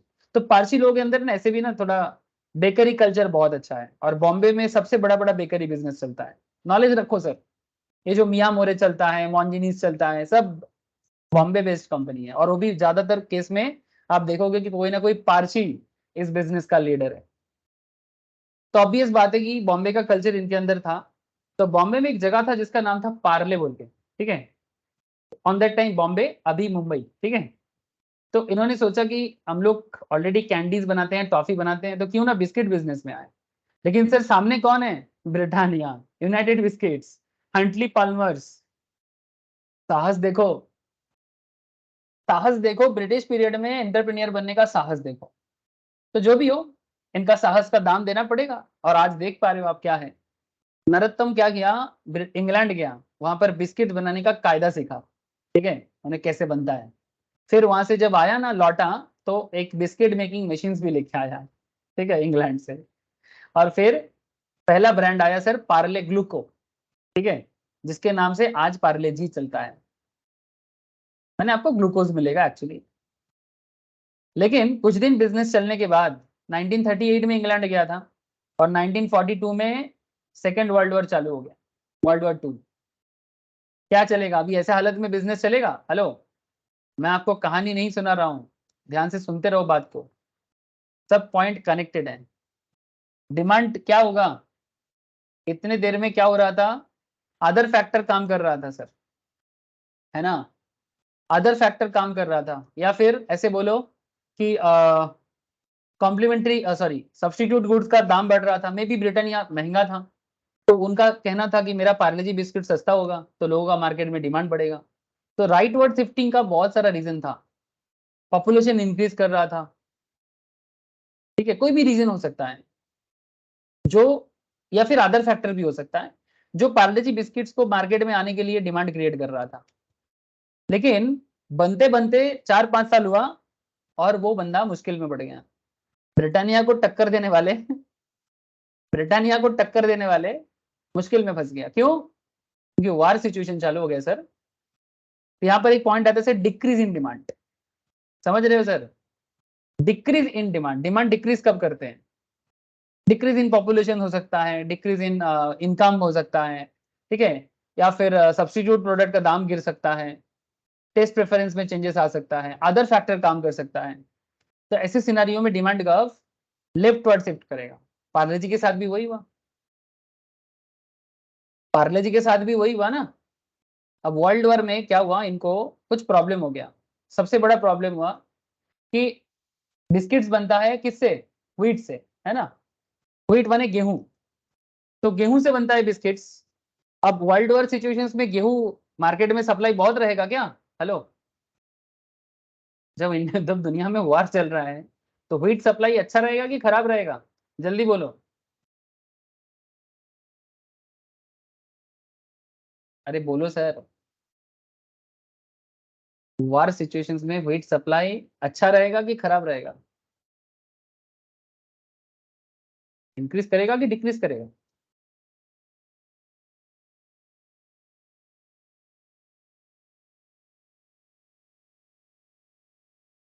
सब चुप क्यों है? किसी को समझ में नहीं आ रहा है क्या? सर रिपीट कीजिएगा एक बार। कौन सा चीज रिपीट करे बोलो? ये वार सिचुएशन। मैंने पूछा कि जब अगर मानो आज की डेट में अगर इंडिया चाइना वार छिड़ जाए तो मार्केट में राशन का क्या होगा? राशन सप्लाई, राशन समझते हो ना? हाँ हाँ सर। राशन सप्लाई का क्या हालत होगा? माने मार्केट में व्हीट राइस जो भी मिलता है उसका सप्लाई इंक्रीज कर जाएगा कि शॉर्टेज पड़ जाएगा? इंक्रीज हो जाएगा इंक्रीज हो जाएगा। काइंड। हाँ सर, क्योंकि अगर क्योंकि बोलो। सर और में इफेक्ट होगा, बहुत सारा पार्ट इफेक्ट होगा, तो गवर्नमेंट और सब्सिडी बढ़ाएगा, तो और सब और डिमांड बढ़ेगा। तो डिमांड बढ़ेगा लेकिन क्या सप्लाई उतना ही रहेगा? नहीं डिमांड जरूर। हाँ सप्लाई उतना नहीं रहेगा। वही मैं सप्लाई। बोल रहा हूँ सर, मतलब मैं कहना चाहता हूँ कि शॉर्टेज होगा मार्केट में। ये सर हाँ नो? हाँ सर होगा। हाँ वही यही पूछ रहा हूँ। अगर कल आपको पता चले, एक चीज आप बोलो ना, कल अगर आपको पता चले कि इंडिया चाइना वार होने वाला है या इंडिया पाकिस्तान वार होने वाला है, भगवान करे ऐसा ना हो, एक्सेप्शनल सिचुएशन छोड़ के, बट अगर ऐसा होता है हम लोग राशन के लिए लाइन नहीं लगाएंगे? हाँ सर लगाएंगे। बस यही तो पूछ रहा हूँ। क्यों लाइन लगाएंगे? क्योंकि हमें पता है कि कल अगर ना मिले तो। कोरोना के टाइम पे नहीं लगाए थे लाइन? कोरोना के टाइम पे राशन दुकान में लाइन नहीं देखा? मार्केट बंद हो जाएगा, सप्लाई बंद हो जाएगा, गाड़ी बंद हो जाएगा, सब लोग जितना हो सकता है मार्केट से मतलब सब खरीदने का कोशिश किया। क्यों? क्योंकि अगला कुछ दिनों में पूरा सप्लाई बर्बाद हो सकता है। तो ऑब्वियस बात है कि वार सिचुएशन पे तो भयंकर हालत होता है। इससे भी बदतर कोरोना में क्या देखा हम लोगों ने? वार बहुत भयंकर होता है। तो पार्ले जी को भी सेम प्रॉब्लम फेस करना पड़ा। अच्छा, अब जब शॉर्टेज ऑफ सप्लाई होगा तो उसमें पार्ले जी जैसा न्यू कंपनीज, मतलब वो भी इंडियन कंपनी, स्वदेशी कंपनी, उनको ज्यादा गेहूं का सप्लाई मिलेगा जितना भी मार्केट में है कि ब्रिटानिया को मिलेगा? अगर अगर थोड़ा सा भी व्हीट सप्लाई मिलेगा, पहले किसको मिलेगा क्या लगता है आपको? ब्रिटानिया को मिलेगा कि पार्ले को मिलेगा? ब्रिटानिया। No doubt sir. तो ब्रिटानिया का मार्केट रहेगा, पार्ले तो मुश्किल में पड़ेगा। तो जितना भी व्हीट सप्लाई पार्ले को होता था, ब्रिटिश गवर्नमेंट का ब्रिटिश गवर्नमेंट का डायरेक्ट एकदम रूल था कि जितना पार्ले अपना बिस्किट बनाएगा सारा बिस्किट किसको दे? आर्मी को दे, क्योंकि वार लड़ना है। इंडियंस के लिए नहीं था, आम लोगों के लिए नहीं था। तो पार्ले जी का मार्केट तो आर्मी के लिए नहीं बना था सर, और आर्मी पैसा देगा नहीं देगा भगवान जाने। तो फिर इन टाइम पे पार्ले जी अपना मार्केट को बना के रखने के लिए, ध्यान से सुनना, इंडियन मार्केट में बार्ली बोल के एक प्रोडक्ट होता है सर। बार्ली खाया जाता है, फीवर वगैरह में दिया जाता है। मे भी आप लोग जानते हो, मे भी नहीं जानते हो। अगर नहीं जानते हो तो सर्च कर लो बार्ली क्या होता है। तो ये लोग क्या किया, बार्ली मार्केट में अवेलेबल है क्योंकि सस्ता है, लेकिन बार्ली का बिस्किट्स बन सकता है बट उतना टेस्टी नहीं होता, not like wheat. But Parle G क्या करेगा, व्हीट तो नहीं है उसके पास, जितना होता है आर्मी को देते देते चल जाता है। तो लोकल लोगों के लिए, माने आम इंडियंस के लिए बार्ली का बिस्किट सप्लाई चालू किया। लोग वही लेता था, लेकिन बार्ली का टेस्ट उतना अच्छा नहीं होता है। तो नो डाउट इनका बिजनेस धीरे धीरे खराब हो गया। ऐसा चलता रहा सर, ऐसा चलता रहा 1938 से 47 तक, जब तक इंडिया आजाद ना हुआ। लेकिन इंडिया की आजादी के बाद भी इनको प्रॉब्लम हो गया। क्या प्रॉब्लम जानते हो? क्योंकि इंडिया तो आजाद हो गया, बट इंडिया का जितना व्हीट बनता था वो पाकिस्तान, माने आज का पाकिस्तान, उन दिनों वेस्ट पंजाब कहा जाता था, माने आज का लाहौर, लाहौर एरिया सर, और बहुत बड़ा एरिया है पाकिस्तान का। मैक्सिमम जो लोग रहते हैं ना वो पंजाब में रहते हैं। जो पाकिस्तान है ना उसका मैक्सिमम लोग पंजाब में रहते हैं, जो एक्चुअली वेस्ट पंजाब है। और मैक्सिमम व्हीट का प्रोडक्शन पंजाब में ही होता था, वो भी वेस्ट पंजाब में, ना कि इंडिया वाला पंजाब। इंडिया वाला जो आज का पंजाब है सर वो ईस्ट पंजाब है। ईस्ट पंजाब में व्हीट प्रोडक्शन कम होता था, 60% व्हीट प्रोडक्शन तो वेस्ट पंजाब से आता था। अब पार्टीशन के बाद पार्ले जी का क्या होगा सर? एक तो इंडिया आजादी हुआ, वार लड़ा, फिर पार्टीशन हो गया पाकिस्तान इंडिया, फिर व्हीट सप्लाई में फिर से प्रॉब्लम,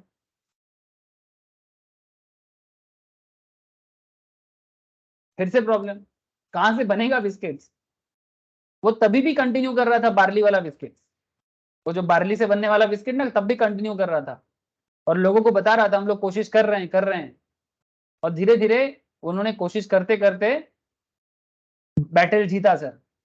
फिर धीरे धीरे 1960 के बाद वो देखना पार्ले जी बिस्किट्स में एक लड़की का इमेज होता है ना, वो गर्ल का पैकेजिंग किया, मतलब गर्ल को बेसिकली एडवर्टाइजमेंट किया, पार्ले गर्ल के नाम पे फेमस है। आज एक स्पेशल फैक्ट बताता हूं आपको, पार्ले दुनिया का सबसे बड़ा बिस्किट सेलर है sir. 1.2 million ton biscuits every year Parle sale करता है, जो वर्ल्ड बिगेस्ट बिस्किट ब्रांड बना दिया इसको। आप फैक्ट चेक कर सकते हो। एक फन फैक्ट निकला है सर, रिसर्च करके पाया गया है कि पार्ले जी का पैकेट जितना एवरी ईयर बनता है उसको अगर सिलाई किया जाए, ठीक है, अगर किसी एक जगह में प्लेस किया जाए पूरा अर्थ के सरकमफेरेंस में, तो ये अर्थ को 192 टाइम सर्कल कर सकता है। माने इतना प्रोडक्शन होता है पार्ले जी बिस्किट्स का। इतना डाउनफॉल देखा तब भी टिका रहा, तब जाके आज मिलियन टन बिस्किट्स बनाते हैं। पैसा भी बना लिया सर बहुत, ठीक है। तो पैसा ऐसे ही नहीं बनता है सर। मैं बोलता हूँ बार बार कि पैसा बनाना एक कला होता है जो इकोनॉमिक्स आपको सिखाते हैं, जो डिमांड सप्लाई आपको सिखाता है, बट इसका जेन्युइनिटी को देखो। एंटरप्रेन्योरशिप एक वर्ड नहीं है सर, एंटरप्रेन्योरशिप एक जीता जागता मेहनत है, एक जीता जागता बुद्धि है। हवा में उड़ने से पहले पैर को मिट्टी में रखना पड़ता है, जो एंटरप्रेन्योर के अंदर, सो कॉल्ड स्टार्टअप के अंदर कम, सो कॉल्ड जो बस बात बात में सुनाता है कि क्या कर रहे हो, नहीं आजकल एक स्टार्टअप चला रहा हूँ, मैं स्टार्टअप पे हूँ। दिखाने के लिए स्टार्टअप नहीं होता, करने के लिए होता है, जो मिसिंग है। समझ रहे हो सर? नहीं समझ रहे हो तो आगे आगे समझ जाना, ठीक है। ये एक कहानी था डिमांड सप्लाई का। मैं आशा करता हूं कि आपको बात समझ में आया दोनों एंगल से, कि किस तरह से ब्रिटानिया जैसा ब्रांड को टक्कर दिया और अपना मार्केट बनाया। इंक्रीज इन डिमांड बोलते हैं इसको, ठीक है। Second thing, decrease in demand भी उसने देखा पार्ले जी ने, जब मार्केट में प्रोडक्ट सप्लाई कम हो गया था, लोगों का इनकम गिर गया था, है ना। वार सिचुएशन में इनकम बढ़ेगा कि गिरेगा? हेलो, वार सिचुएशंस में लोगों का इनकम बढ़ेगा कि गिरेगा? गिरेगा। जो व्हीट से बिस्किट बनता है वो बिस्किट अगर बार्ली से बनाया जाए तो लोगों का प्रेफरेंस अच्छा रहेगा कि गिर जाएगा? ऑब्वियसली गिर जाएगा, है ना। तो ऐसे अलग अलग रीजन काम करता है। तो ये सभी कारण होता है जब डिमांड लेफ्ट वर्ड शिफ्ट करता है। अब इसका भी ग्राफिकल प्रेजेंटेशन देख लो। इसमें क्या है सर, कौन सा रॉकेट साइंस है? अंडरस्टैंड करोगे तो जिंदगी भर नहीं भूलोगे, जीता जागता एग्जाम्पल देखोगे तो जिंदगी भर नहीं भूलोगे। बस कोशिश करो ऐसे जीता जागता एग्जाम्पल देखने का। एंटरप्रेन्योरशिप को अलग से क्या पढ़ना है? एंटरप्रेन्योरशिप एक जीता जागता, माने बेसिकली एक जिंदा कॉन्सेप्ट है। इसको किताब में पढ़ो, जरूर पढ़ो, पर फील करो। आजकल बीकॉम में दिया है, पहले भी था, लोग एमबीए करते हैं, एंटरप्रेन्योरशिप डेवलपमेंट के ऊपर पढ़ाई करते हैं। करो पढ़ाई, पर जो रियल में ना किया एंटरप्रेन्योरशिप वो क्या किया, देखो सर। तो इसको कैसे ड्रॉ करना है? एक्स एक्सिस इधर, Y axis. Price is not the factor here, यहाँ पर प्राइस मैटर नहीं कर रहा था, बाकी फैक्टर डिमांड को इफेक्ट कर रहा है। पहले जब प्राइस इतना था तब डिमांड क्यू क्वांटिटी का था, मैंने मार्केट में मानो 100 पैकेट बिकता था। अब मार्केट प्राइस वही है पर डिमांड गिर रहा है, मानो अभी 50 हो गया, बट रीजन कुछ भी हो सकता है। प्राइस, सब्स्टिट्यूट प्रोडक्ट का दाम गिर जाना, जैसे मानो पार्ले जी जब मार्केट में खराब हालत कर रहा है तो लोग पार्ले जी खाएगा कि ब्रिटानिया में शिफ्ट हो जाएगा?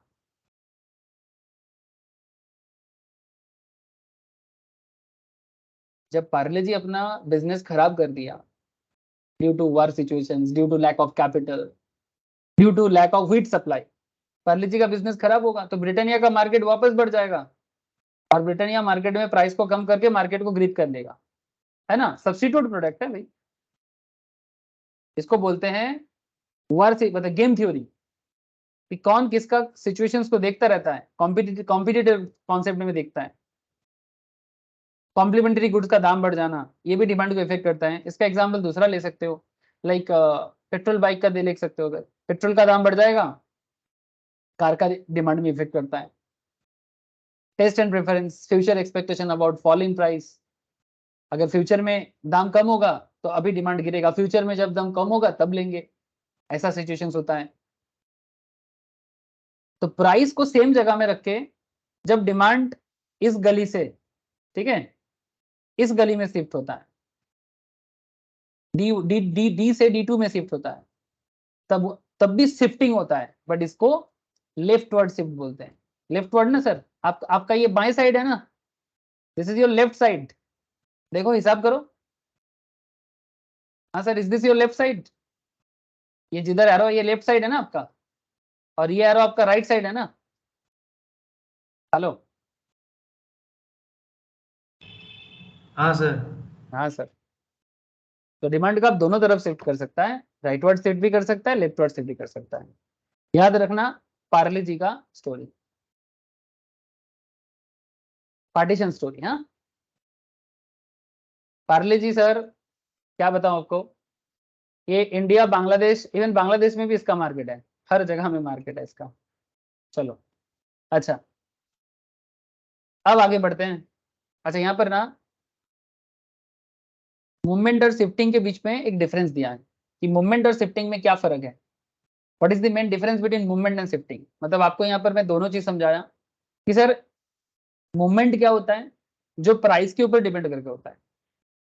सेम जगह में खड़े होके किस तरह से डिमांड डाउनवर्ड और अपवर्ड हो रहा है, जब प्राइस मूव कर रहा है, प्राइस भी चेंज हो रहा है, तभी मूवमेंट हो सकता है। बट शिफ्टिंग कब होता है, शिफ्टिंग प्राइस के कारण नहीं होता, प्राइस को कांस्टेंट रखे बाकी कोई भी कारण हो सकता है, उसमें रिलेटेड गुड्स का प्राइस हो सकता है आपका, या देश का इनकम हो सकता है, टेस्ट प्रेफरेंस हो सकता है लोगों का, फ्यूचर एक्सपेक्टेशंस हो सकता है, दाम बढ़ेगा या गिरेगा, या अदर फैक्टर हो सकता है, बट नॉट द प्राइस जो डिमांड को इफेक्ट करे।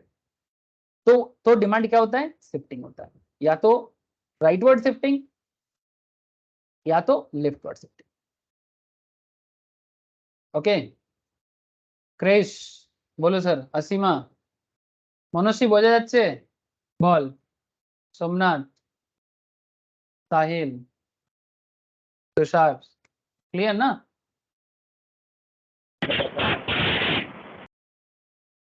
ओके सर, तो यहाँ पर डिफरेंस दिया है, एक बार पढ़ लो, ऑलरेडी आपको पता है, जब पता है तो फिर एक बार गो थ्रू करने से ही हो जाएगा। इफ अगर कॉन्सेप्ट क्लियर है ना तो जस्ट एक बार गो थ्रू करो, पॉइंट दिमाग में ऐसे ही बैठ जाएगा। और जरूरत पड़ने से केस स्टडीज याद रखना कि सर ने पार्ले जी बताया था कैसे प्री इंडिपेंडेंस से पोस्ट इंडिपेंडेंस तक सरवाइव भी किया और दुनिया को जीता भी। आज वर्ल्ड का one of the largest biscuit manufacturing company भी बन गया। Now comes to the one of the big concept, elasticity of demand. Demand का इलास्टिसिटी, सर इलास्टिसिटी माने डिमांड का बढ़ना या घटना, घटना माने गिर जाना। तो इलास्टिसिटी का मतलब ही होता है जो बढ़ता भी है घटता भी है, उसे इलास्टिक कहते हैं, है ना। जैसे गडर होते हैं ना, गडर, रबर, है ना। रबर बहुत सारे फॉर्मेशन में होते हैं, ग्रोसरी स्टोर में प्रोडक्ट को लोगों को चीनी देने के टाइम पे या फिर कुछ भी चीज देते हैं ना, वो लोग गडर मार के देता है। या लड़की लोगों को देखना सर पे बाल पे गडर लगाते हैं माँ बहनों को, है ना। तो गडर का बहुत काम होता है सर, इलास्टिक। तो इलास्टिक एक ऐसा चीज है जो बढ़ता भी है गिरता घटता भी है। बचपन में मुझे याद है जब हम लोग छोटे थे तो वो हाफ पैंट नहीं होता सर, शॉर्ट पैंट्स, तो शॉर्ट्स पैंट होता था, तो वो सब पैंट ना उतना अच्छा इलास्टिक नहीं होता था, कुछ दिन पहनने के बाद ना इलास्टिक खराब हो जाता था। तो पापा को जाके बोलते थे कि पैंट का इलास्टिक खराब हो गया, क्या करें? तो पापा बोलते थे उसमें रस्सी लगा के पहन ले। आजकल ये सब दिन नहीं देखना पड़ता है, बट बचपन में हम लोग ऐसे सुनना पड़ता था और करना भी पड़ा सर। ऐसा हुआ है कि पैंट का इलास्टिक खराब हो गया है, तो इलास्टिक खराब हो गया तो पैंट तो पहनने लायक नहीं रहेगा ना। तो फिर पापा या कोई भी बोलता था एक काम कर, उसको रस्सी से बांध ले। ऐसे ही करके खेलने चले जाते। ऑब्वियसली मैं बचपन का बात कर रहा हूँ, जब केजी स्कूल में पढ़ते थे। मतलब बचपन अलग ही लेवल का था, मतलब लोगों का, बहुत सारे लोग, मेरा अकेला का नहीं है। मेरे को हाई स्कूल जाने का मौका मिला क्लास 4 के बाद। 5 में हाई स्कूल होता है यहाँ पर। हाई स्कूल जाना है तो घर पे बोला कि साइकिल चाहिए। तो 5 में साइकिल नहीं मिला, 6 में भी नहीं मिला, 7 में उठा तो साइकिल के लिए बोला। तो बोलता है साइकिल अभी लेडीज साइकिल मिलेगा। तो मैं बोलता क्यों लेडीज, मैं थोड़ी लेडीज हूँ जो लेडीज साइकिल चलाऊंगा। तो बोलता है कि बहन तो लेडीज है ना, तो मेरे सिस्टर लेडीज हैं तो मेरे को अभी लेडीज साइकिल मिलेगा। अब सिस्टर मेरे से 4 साल छोटे हैं। तो जब मैं 7 में, तब वो शायद 3 में या 2 में पढ़ता था। तो घर का मानना है कि अगर आपको अभी लेडीज साइकिल देंगे तो आप लेडीज साइकिल चलाओगे, कुछ दिन बाद बहन बड़े हो जाएंगे तो तब लेडीज साइकिल वो भी चला पाएंगे। तो इसके बीच में 4-5 साल लेडीज एक ही साइकिल से काम चल जाएगा। अगर मेरे को जींस साइकिल मिल गया, लड़का वाला साइकिल, तो फिर बाद में बहन के लिए भी खरीदना पड़ेगा। क्या गजब का इकोनॉमिक्स है सर, हाँ? सोच रहे हो? मतलब इसको कंजूसी बोले कि सेविंग्स बोले, या फिर हालात का, मतलब सिचुएशंस का, जो भी बोलो आप, गरीबी बोलो, जो भी बोलो, I don't know sir situation. लेकिन मैं एक एक ह्यूमन बीइंग का मन का हालत बता रहा हूँ आपको, ठीक है? ऐसे मेरे साथ ही नहीं, बहुत लोगों के साथ हम लोगों के टाइम पे होता था, लेडीज साइकिल लेके स्कूल जाना पड़ता था। चलो कोई बात नहीं सर, लेकिन मैं आपको भी इलास्टिसिटी में अब लेके जाऊंगा सर, इलास्टिसिटी ऑफ डिमांड पे। तो इलास्टिसिटी ऑफ डिमांड क्या है? It is the percentage change in quantity demand divided by percentage change in one of the variables on which demand depends. Demand जिसके ऊपर डिपेंड करते हैं, डिमांड किस पे डिपेंड करता है? Demand equals to functions of P, P R, Y, T, E, O, ठीक है? डिमांड डिपेंड करता है प्रोडक्ट के दाम पे, रिलेटेड गुड्स के प्रोडक्ट के दाम पे, पब्लिक के इनकम पे, लोगों के टेस्ट प्रेफरेंस पे, फ्यूचर एक्सपेक्टेशन अबाउट प्राइस, उसके बढ़ना गिरने पे, या फिर अदर फैक्टर्स पे। तो डिमांड जिस पे डिपेंड करता है उसको बोलते हैं वेरिएबल्स। हेलो, इसको बोलते हैं variables, any of the variables. तो percentage change in quantity demand divided by percentage change in one of the variables on which demand depends, and these variables are P, PR, Y, T, E, O mainly. Now what is price elasticity of demand? ये बहुत important है sir. Demand, जब भी elasticity का बात होता है, इसको शॉर्ट में ऐसे लिखते हैं, ईडी, ई और ऐसे छोटा करके नीचे डी। ईडी माने elasticity of demand, but elasticity of demand is also known as EP. EP माने price elasticity. So you can say price elasticity and elasticity of demand is the same definition. क्यों? क्योंकि elasticity of demand का जो definition दिया गया है वो price elasticity से ही दिया गया है। Price elasticity of demand is usually referred to as elasticity of demand, normally, usually ED equals to EP. But there are और भी वेरिएबल्स, मतलब और भी वेराइटीज ऑफ इलास्टिसिटी देखने को मिलता है, जैसे कि प्राइस इलास्टिसिटी के साथ साथ आपको इनकम इलास्टिसिटी देखने को मिलता है, क्रॉस इलास्टिसिटी देखने को मिलता है, सब समझाऊंगा। बट पहले प्राइस तो समझ लें कि sir what is price elasticity of demand, या फिर in simple what is elasticity of demand. मैंने एक्चुअली मैं ये बोलना चाह रहा हूं सर, मैं नहीं, इकोनॉमिक्स आपको ये बताना चाह रहा है कि इलास्टिसिटी ऑफ डिमांड को अगर आप प्राइस इलास्टिसिटी बोल दो तो गलत नहीं है। क्योंकि डिमांड अगर सबसे ज्यादा इफेक्टिव होता है, या डिमांड अगर सबसे ज्यादा डिटरमाइन होता है, तो वो मेनली प्राइस से ही होता है। हेलो, यस और नो?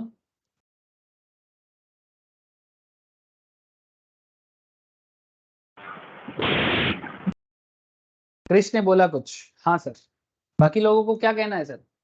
डिमांड अगर किसी चीज से इफेक्टिव होता है या डिटरमाइन किया जाता है तो सबसे ज्यादा प्राइस से होता है।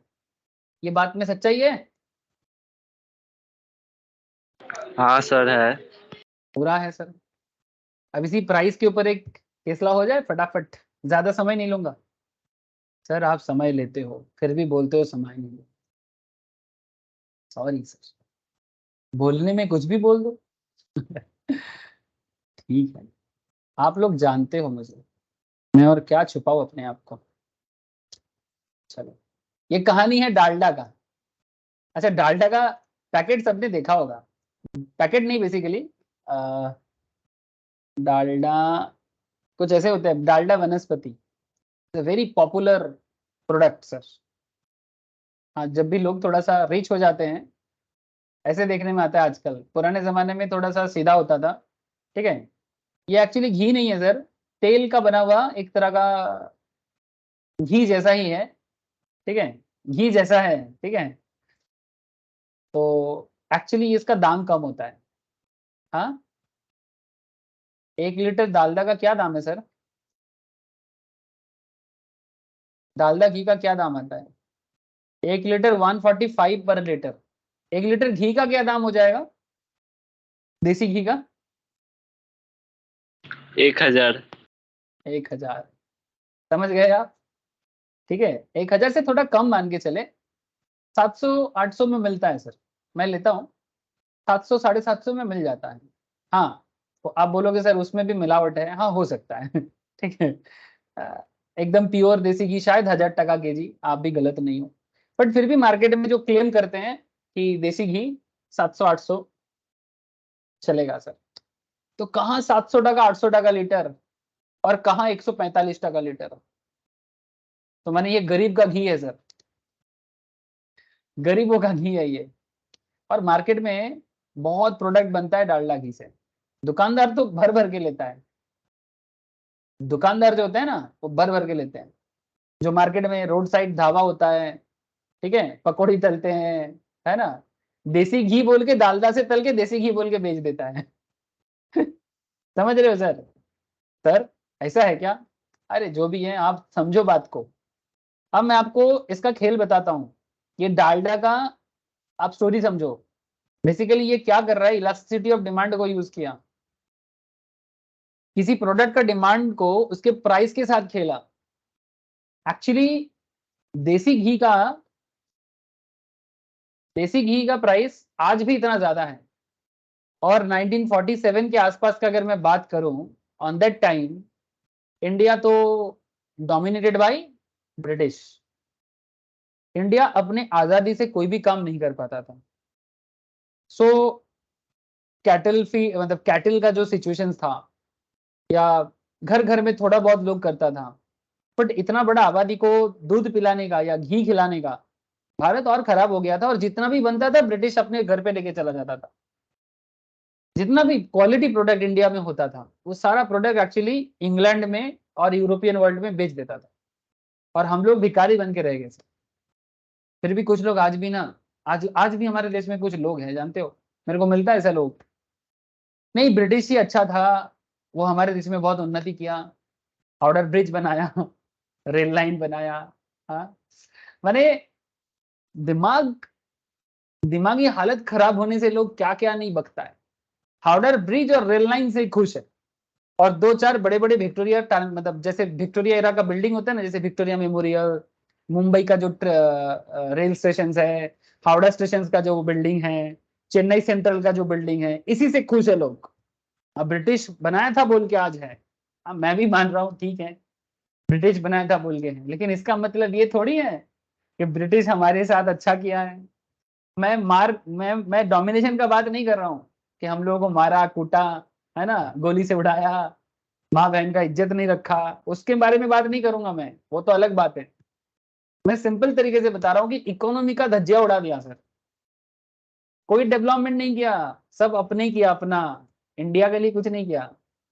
जो बनता था जो होता था सब अपने देश में लेके चला जाता था। इसके लिए बहुत सारा कहानी है, मतलब ये जो जानना चाहिए आपको।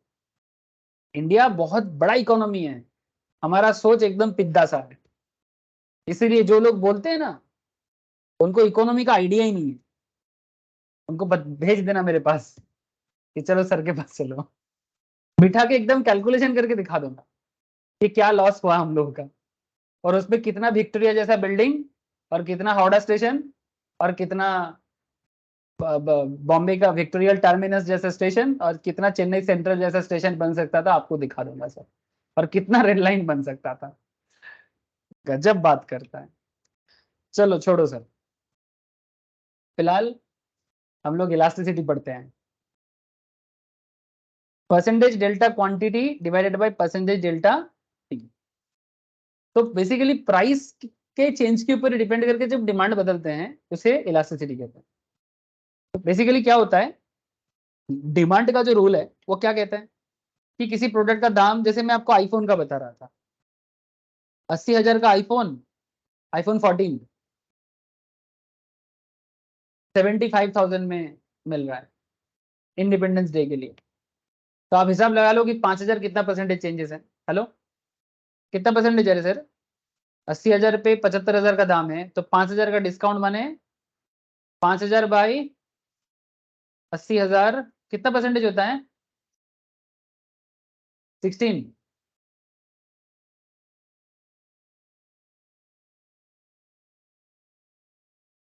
पॉइंट 16 हो रहा है ना, यानी 16% ना। अरे हिसाब सही है, बोलो ना।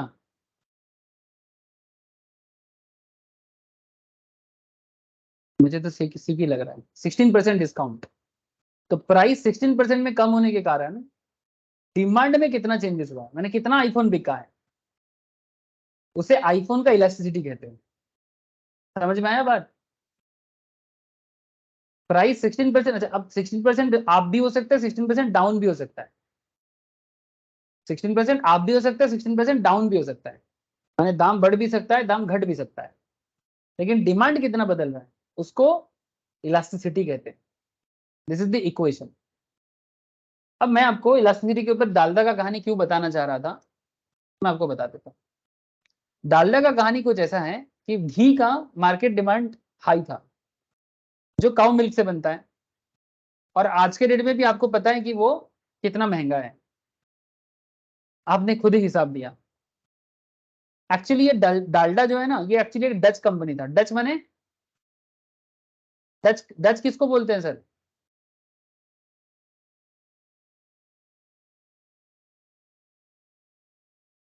डेनमार्क, डेनमार्क को डच बोलते हैं ना, इसको बोलते हैं डच। पोर्तुगीज को पुर्तगाल के लोगों को पुर्तगीज कहा जाता था, फ्रांस के लोगों को फ्रेंच कहा जाता था। I think Dutch means Denmark, सही बोला क्या? या पोलैंड का लोगों को बोला जाता, भूल गया सर, एक बार मैं देख लेता हूँ। डच मीन्स डच, डच किसको बोलते हैं? ओ नेदरलैंड के लोगों को, सॉरी सर, जो नेदरलैंड के लोग होते हैं ना उसे डच कहा जाता था, नेदरलैंड के लोगों को डच कहा जाता था, सॉरी। तो डच कंपनी है, उसका नाम था डाडा। ये इंडिया का ये जो डिमांड का प्रॉब्लम है ना, घी का डिमांड और लो इनकम ग्रुप, हेलो समझ रहे हो सर, आप लोग कनेक्टेड हो? High level low income group, ठीक है। बहुत सारे लोग हैं जो लो इनकम ग्रुप से बिलोंग करता है और जिनको घी खाने के लिए दिक्कत होता है, और घी का जरूरत पूरा करना है लेकिन घी नहीं बनाना है, बेसिकली पाम ऑयल और उसको कुछ ऑल्टरनेटिव कुछ चीजें हैं जिसका फॉर्मूला निकाल के वेजिटेबल ऑयल बोल सकते हो आप इसको, cheap alternative to the real ghee, जिसको वनस्पति का नाम दिया गया। वनस्पति बोल के इसको एक अलग पहचान मिल गया, और and imported it for sale in the country. और पहले वो इंपोर्ट करता था ये सब चीजें, पाम ऑयल बेसिकली पाम तेल सर, आज के डेट में घर घर में पाम तेल, स्पेशली वही मैं बोला रोड साइड दुकान में बहुत बिकता है। इसको ना आप लोग हिंदुस्तान यूनिलीवर को जानते हो, HUL बहुत फेमस कंपनी है, घर घर में HUL का प्रोडक्ट होता है आज के डेट में।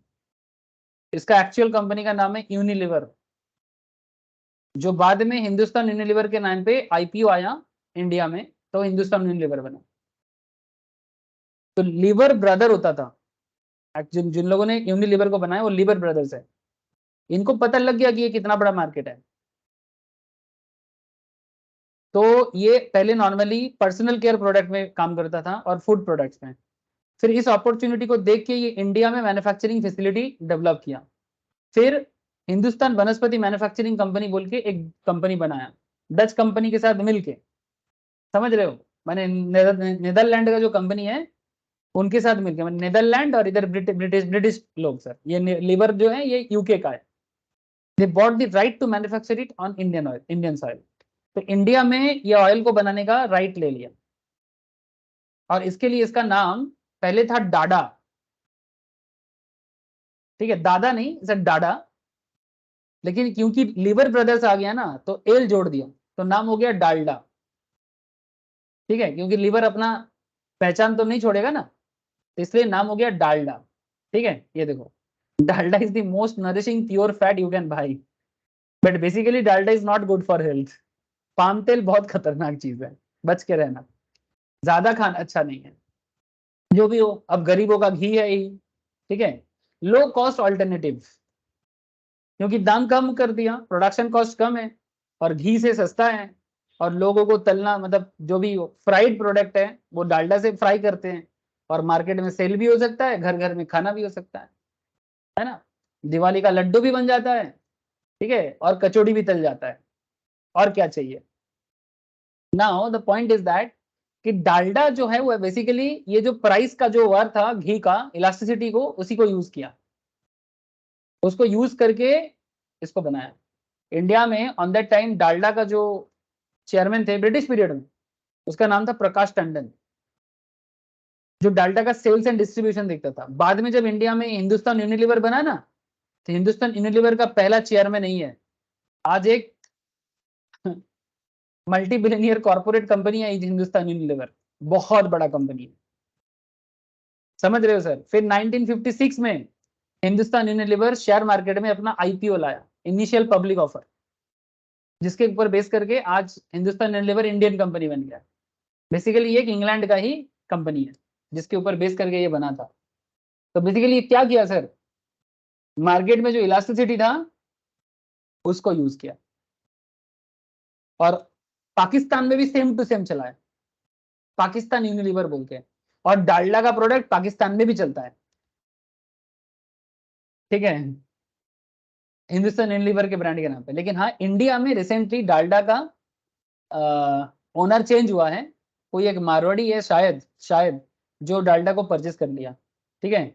Dalda steam continue legacy, but Dalda का अभी ओनर जो है वो डिफरेंट ओनर के हाथ में है अभी, और ये हिंदुस्तान यूनिलीवर के अंडर में नहीं है, ठीक है। तो आई होप यू अंडरस्टैंड कि किस तरह से डालडा अपना मार्केट बनाया।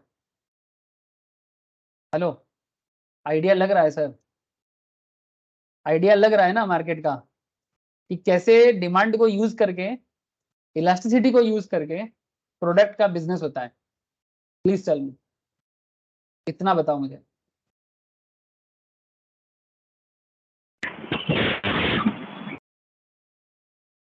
Thank you sir.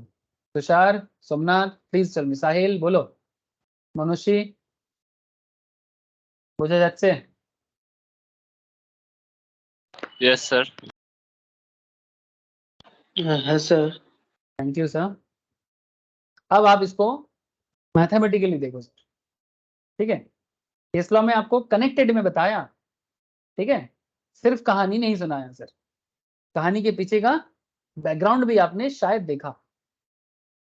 अब आप इसको पढ़ो सर, अब इसका लॉ को पढ़ो, प्राइस इलास्टिसिटी ऑफ डिमांड क्या कहना चाहता है। Percentage delta quantity divided by percentage delta P. कोई भी प्रोडक्ट अपना दाम को कम करके अपना डिमांड को कैसे चेंज कर सकता है, या दाम बढ़ने के कारण भी डिमांड में क्या चेंजेस आता है। दाम चेंज दोनों कारण से हो सकता है। चेंज माने व्हाट, कम होना भी चेंज है, ज्यादा होना भी चेंज है। Price decrease is change, price increase is also change, दोनों is change. So what is ED, percentage change in quantity demand divided by percentage change in price, this is the simple formula. अच्छा, कई बार क्या होता है exam में percentage given नहीं रहता, okay, percentage given नहीं रहता, मिसिंग होता है।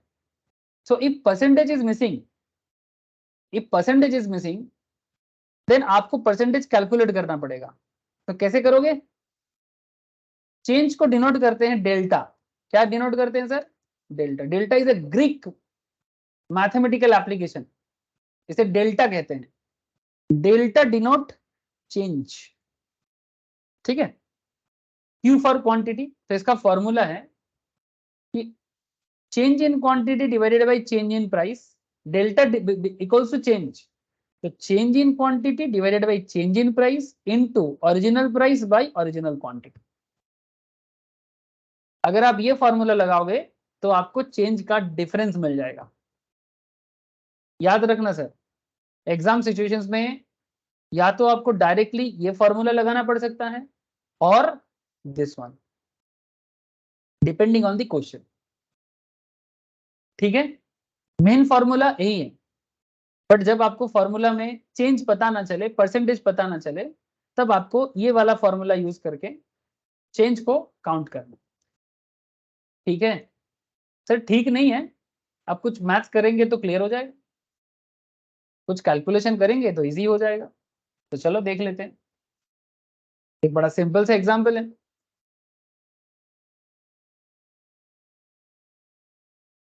एक्स का प्राइस इंक्रीज कर रहा है, प्राइस इंक्रीज कर रहा है, ओके, 5% में। जो भी पहले दाम था, पहले जो भी दाम था उससे दाम 5% में इंक्रीज हो गया। मैंने पहले अगर 100 रुपीज था तो अभी 105 हो गया, ठीक है। अच्छा, नॉर्मल डिमांड का रूल क्या कहता है? किसी प्रोडक्ट का दाम बढ़ने से, simple rule, law of demand का बेसिक रूल क्या कहता है? दाम बढ़ने से डिमांड बढ़ता है कि गिरता है?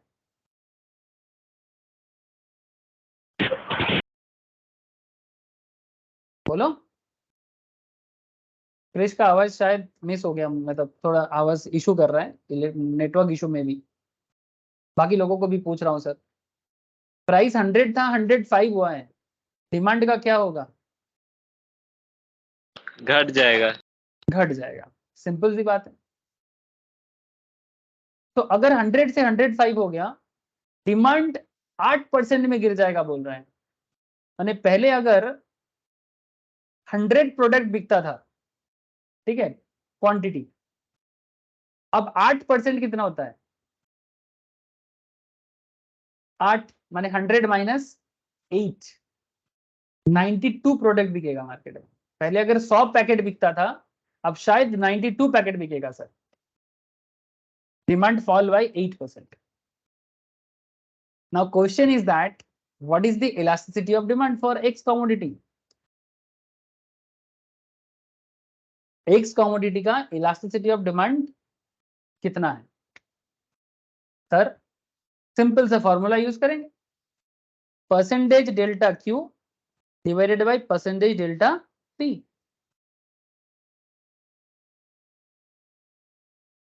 डेल्टा क्यू कितना हुआ? दिया हुआ है 8%।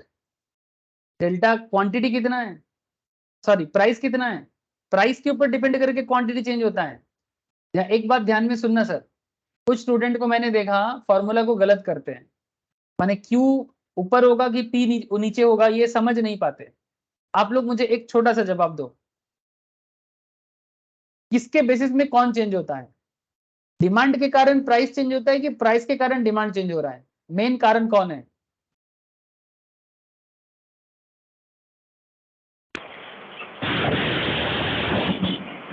आई थिंक कोई बता रहा है सर, प्राइस के कारण डिमांड चेंज हो रहा है। आई थिंक क्रिश बता रहे, क्रिश का आवाज कट रहा है, या तुषार बता रहा था।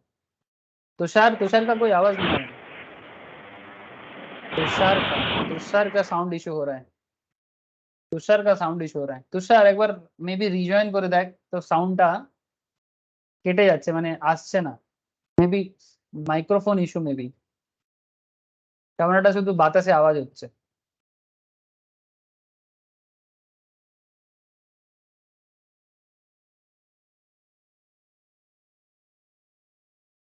ओके सर, सोमनाथ बोलो सर, प्राइस पे डिमांड डिपेंड करते है कि डिमांड पे प्राइस डिपेंड करता है नॉर्मली?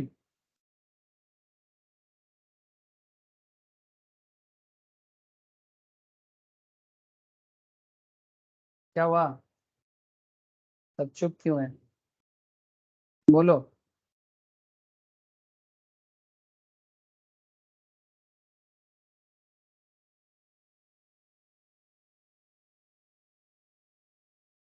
मेरा आवाज आ रहा है sir? Tushar, Sahil, Manushi? Yes sir.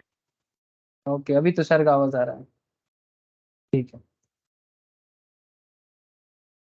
तो आप लोगों ने क्या बताया सर कि प्राइस के ऊपर डिपेंड करता है क्वांटिटी, तो जो जिसके ऊपर डिपेंड करता है उसको नीचे रखना चाहिए ना।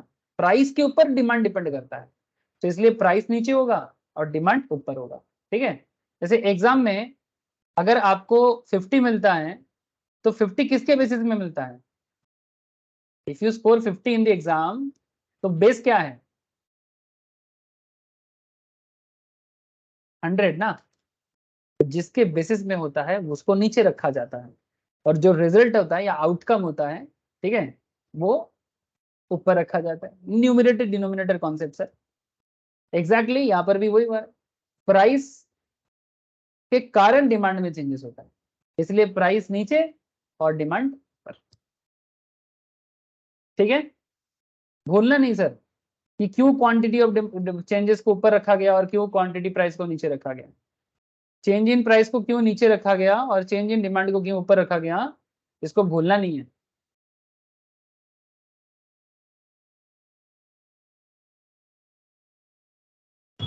आप इसको थोड़ा प्लीज बताओ मुझे।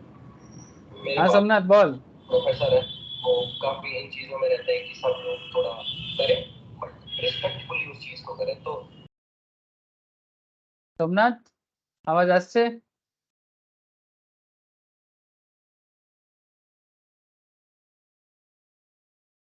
ओके, आई होप कि साउंड आ रहा है।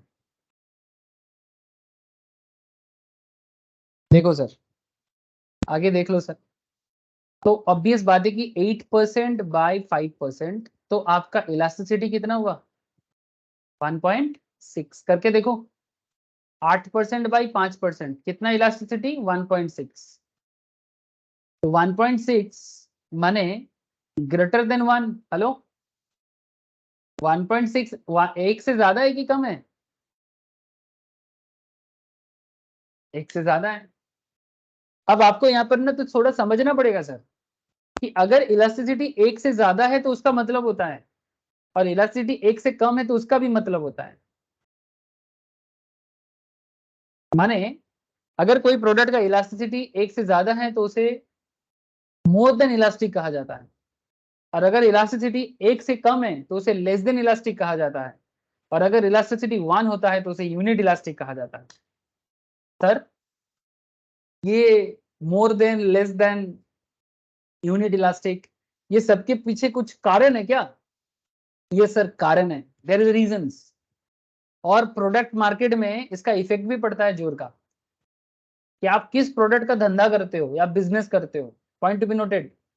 इस पे मैटर करता है कि आपका इलास्टिसिटी में क्या होगा, कि आप जिस प्रोडक्ट का मार्केट में बिजनेस कर रहे हो। सिंपल बात है, अगर इलास्टिसिटी एक से ज्यादा है तो मार्केट में डिमांड ठीक ठाक है, अगर इलास्टिसिटी एक के बराबर है तो इट्स ओके, नॉर्मल प्रोडक्ट का, और अगर एक से कम है तो मैंने डिमांड थोड़ा खराब है। माने अगर लेस देन इलास्टिक मार्केट है ना, तो बिजनेस में कब क्या होगा पता नहीं जा सकता। चलो मैं आपको और एक केस लॉ बचा था, उसका एक हल्का आइडिया दे देता हूँ।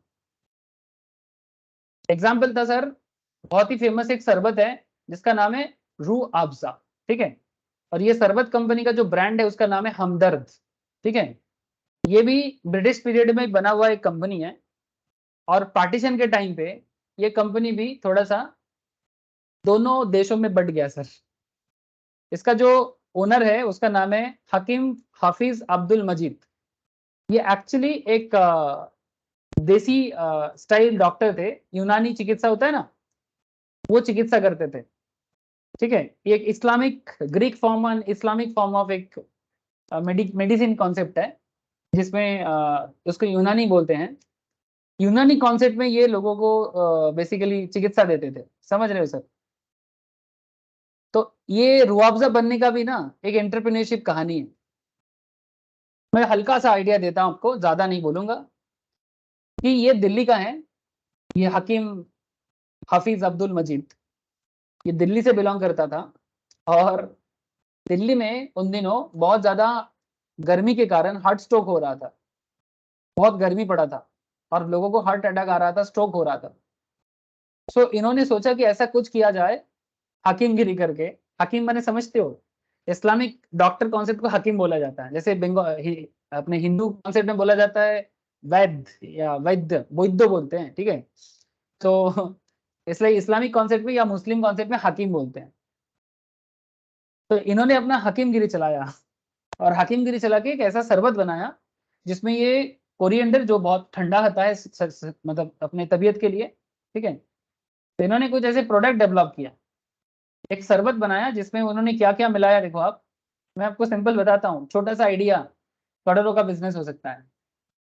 Coriander, chicory, stone flower, mint, mint माने वो क्या बोलते हैं, पुदीना, खस एक ग्रास होता है, रोज का पेटल्स माने गुलाब पत्ता, और कुछ कलर मिला के और थोड़ा शुगर मिला के इन्होंने बनाया, जो लोगों के लिए बड़ा अच्छा ठंडक पहुंचा रहा था और लोगों को अच्छा डिमांड भी हो रहा था।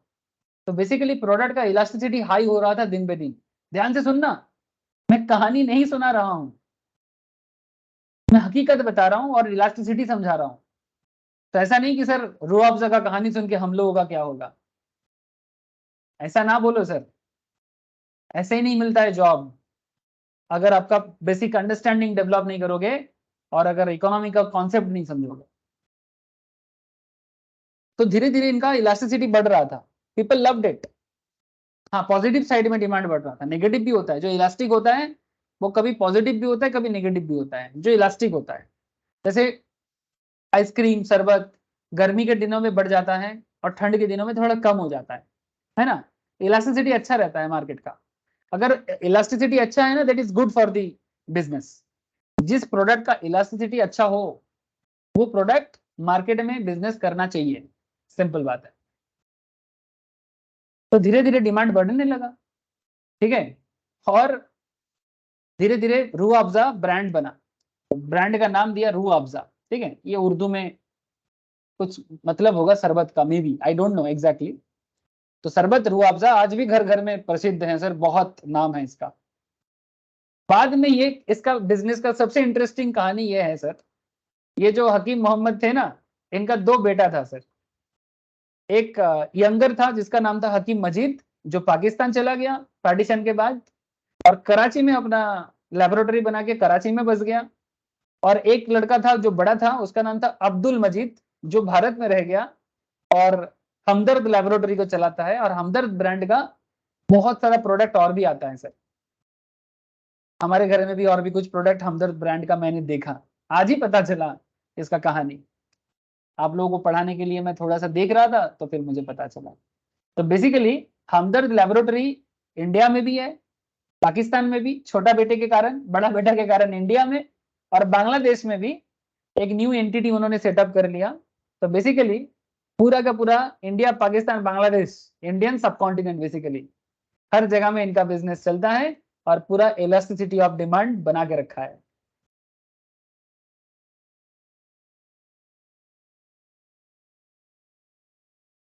तो ये पार्टीशन का कुछ बिजनेस कहानी है सर, ठीक है। ऐसा और भी कहानी है, कभी मौका मिलेगा तो और बताऊंगा। आज मैं 3 कहानी सुना दिया आपको, वो भी कनेक्शन के साथ, ठीक है। आगे देखो सर, इलास्टिसिटी ऑफ डिमांड में मैं आपको बार बार बोल रहा हूँ, एक बात याद रखे, जिस प्रोडक्ट का इलास्टिसिटी ग्रेटर देन 1 होता है उस प्रोडक्ट का मार्केट में बिजनेस करना अच्छा होता है। अब भले ही आपका डिमांड बढ़े या गिर जाए, डजेंट मैटर, इलास्टिसिटी है ना प्रोडक्ट में, तो आप ऐसा मानते हैं इकोनॉमिकल वर्ल्ड कि प्रोडक्ट में दम है। आज खराब हुआ है कल बढ़ जाएगा, आज मार्केट नहीं है कल हो जाएगा, ठीक है।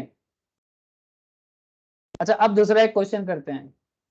मैं आपको मतलब बता दिया सर, कि इलास्टिसिटी 1 से ज्यादा हो या 1 के बराबर हो या 1 हो तो क्या मतलब होता है?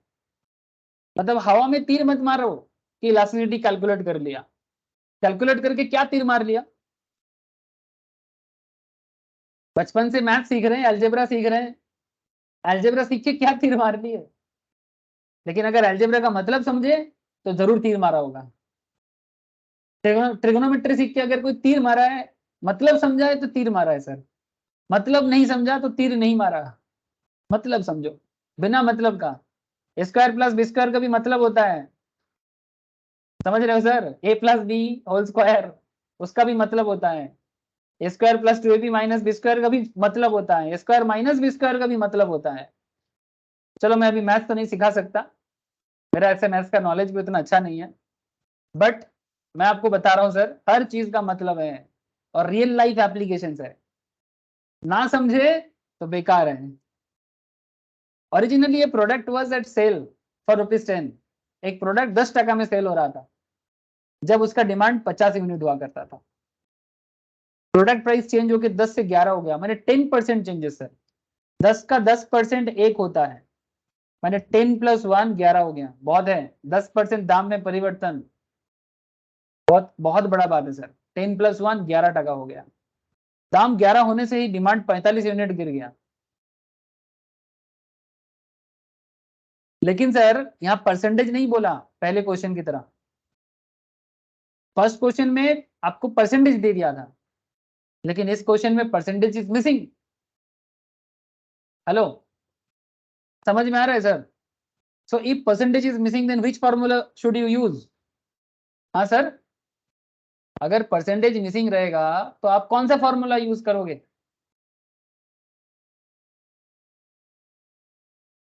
This one, delta Q by delta P into P by Q. तो डेल्टा क्यू कितना है? क्वांटिटी चेंजेस कितना? 50 - 45। पहले 50 यूनिट था, अभी 45 हो गया। Price changes 11 - 10, plus minus matter नहीं करता, चेंज को देखना पड़ता है। ओरिजिनल प्राइस, ओरिजिनल प्राइस 10 टका, न्यू प्राइस 11 टका, हिसाब लगाओ।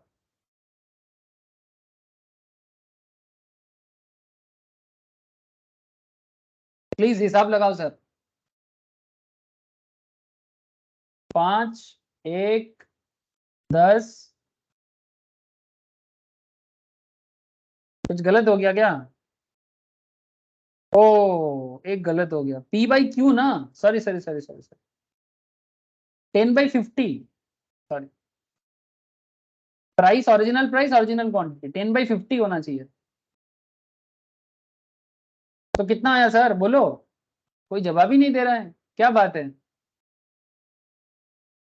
जवाब नहीं दे रहे हो कि आवाज नहीं आ रहा है? कत तुषार कत হচ্ছে? तो 1 आ रहा है। 1 आ रहा है, बस सही तो सुनना है। 5 इधर 10 और इधर 10, इधर 1, मतलब 10/10, 1 = 1। तो अगर परसेंटेज गिवन नहीं रहेगा तो ये फॉर्मूला याद रखना पड़ेगा थोड़ा सा, ठीक है? और आप इलास्टिसिटी कैलकुलेट कर सकते हो। तो इस केस में आपने देखा कि इलास्टिसिटी हो गया 1, ठीक है? एक बात का ध्यान रखें, in negative relation between price and quantity we ignore the negative sign, ठीक है? जैसे 10 - 11 करते तो -1 आ जाता, तो -1 वगैरह कैलकुलेशन नहीं होता है, सिर्फ चेंज को देखा जाता है, ठीक है? समझ गए बात को? जैसे अगर आप ऐसे करते कि पहले 45 था अभी 50 हुआ है, तो 45 से 50 करोगे तो -5 होगा ना, या फिर 11 से 10 से 11 को माइनस करोगे तो -1 होगा ना। तो minus should be ignored because we just need a change. कितना चेंज है? 1 का चेंज है कि 2 का चेंज है, उतना चाहिए। तो हमें पता लग गया इलास्टिसिटी इज 1, इसको बोलते हैं यूनिट इलास्टिक।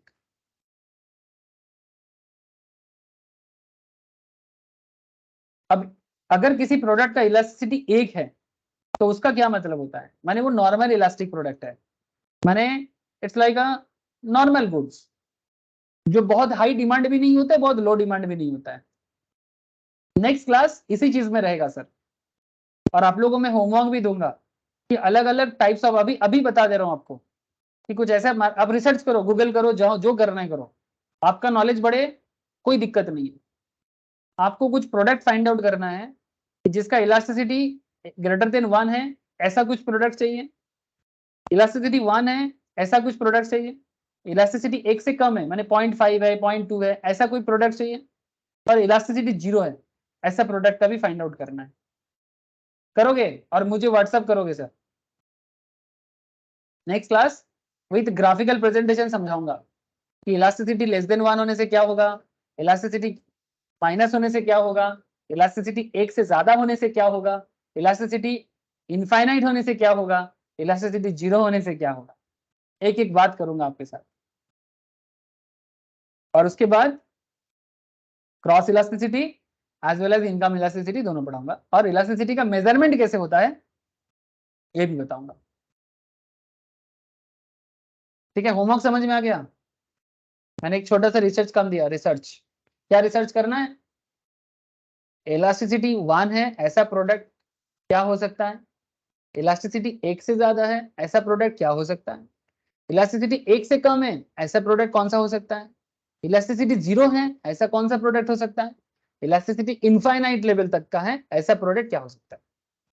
फाइंड आउट करो, कॉपी में नोट डाउन करो और मेरे को व्हाट्सएप करो। करोगे।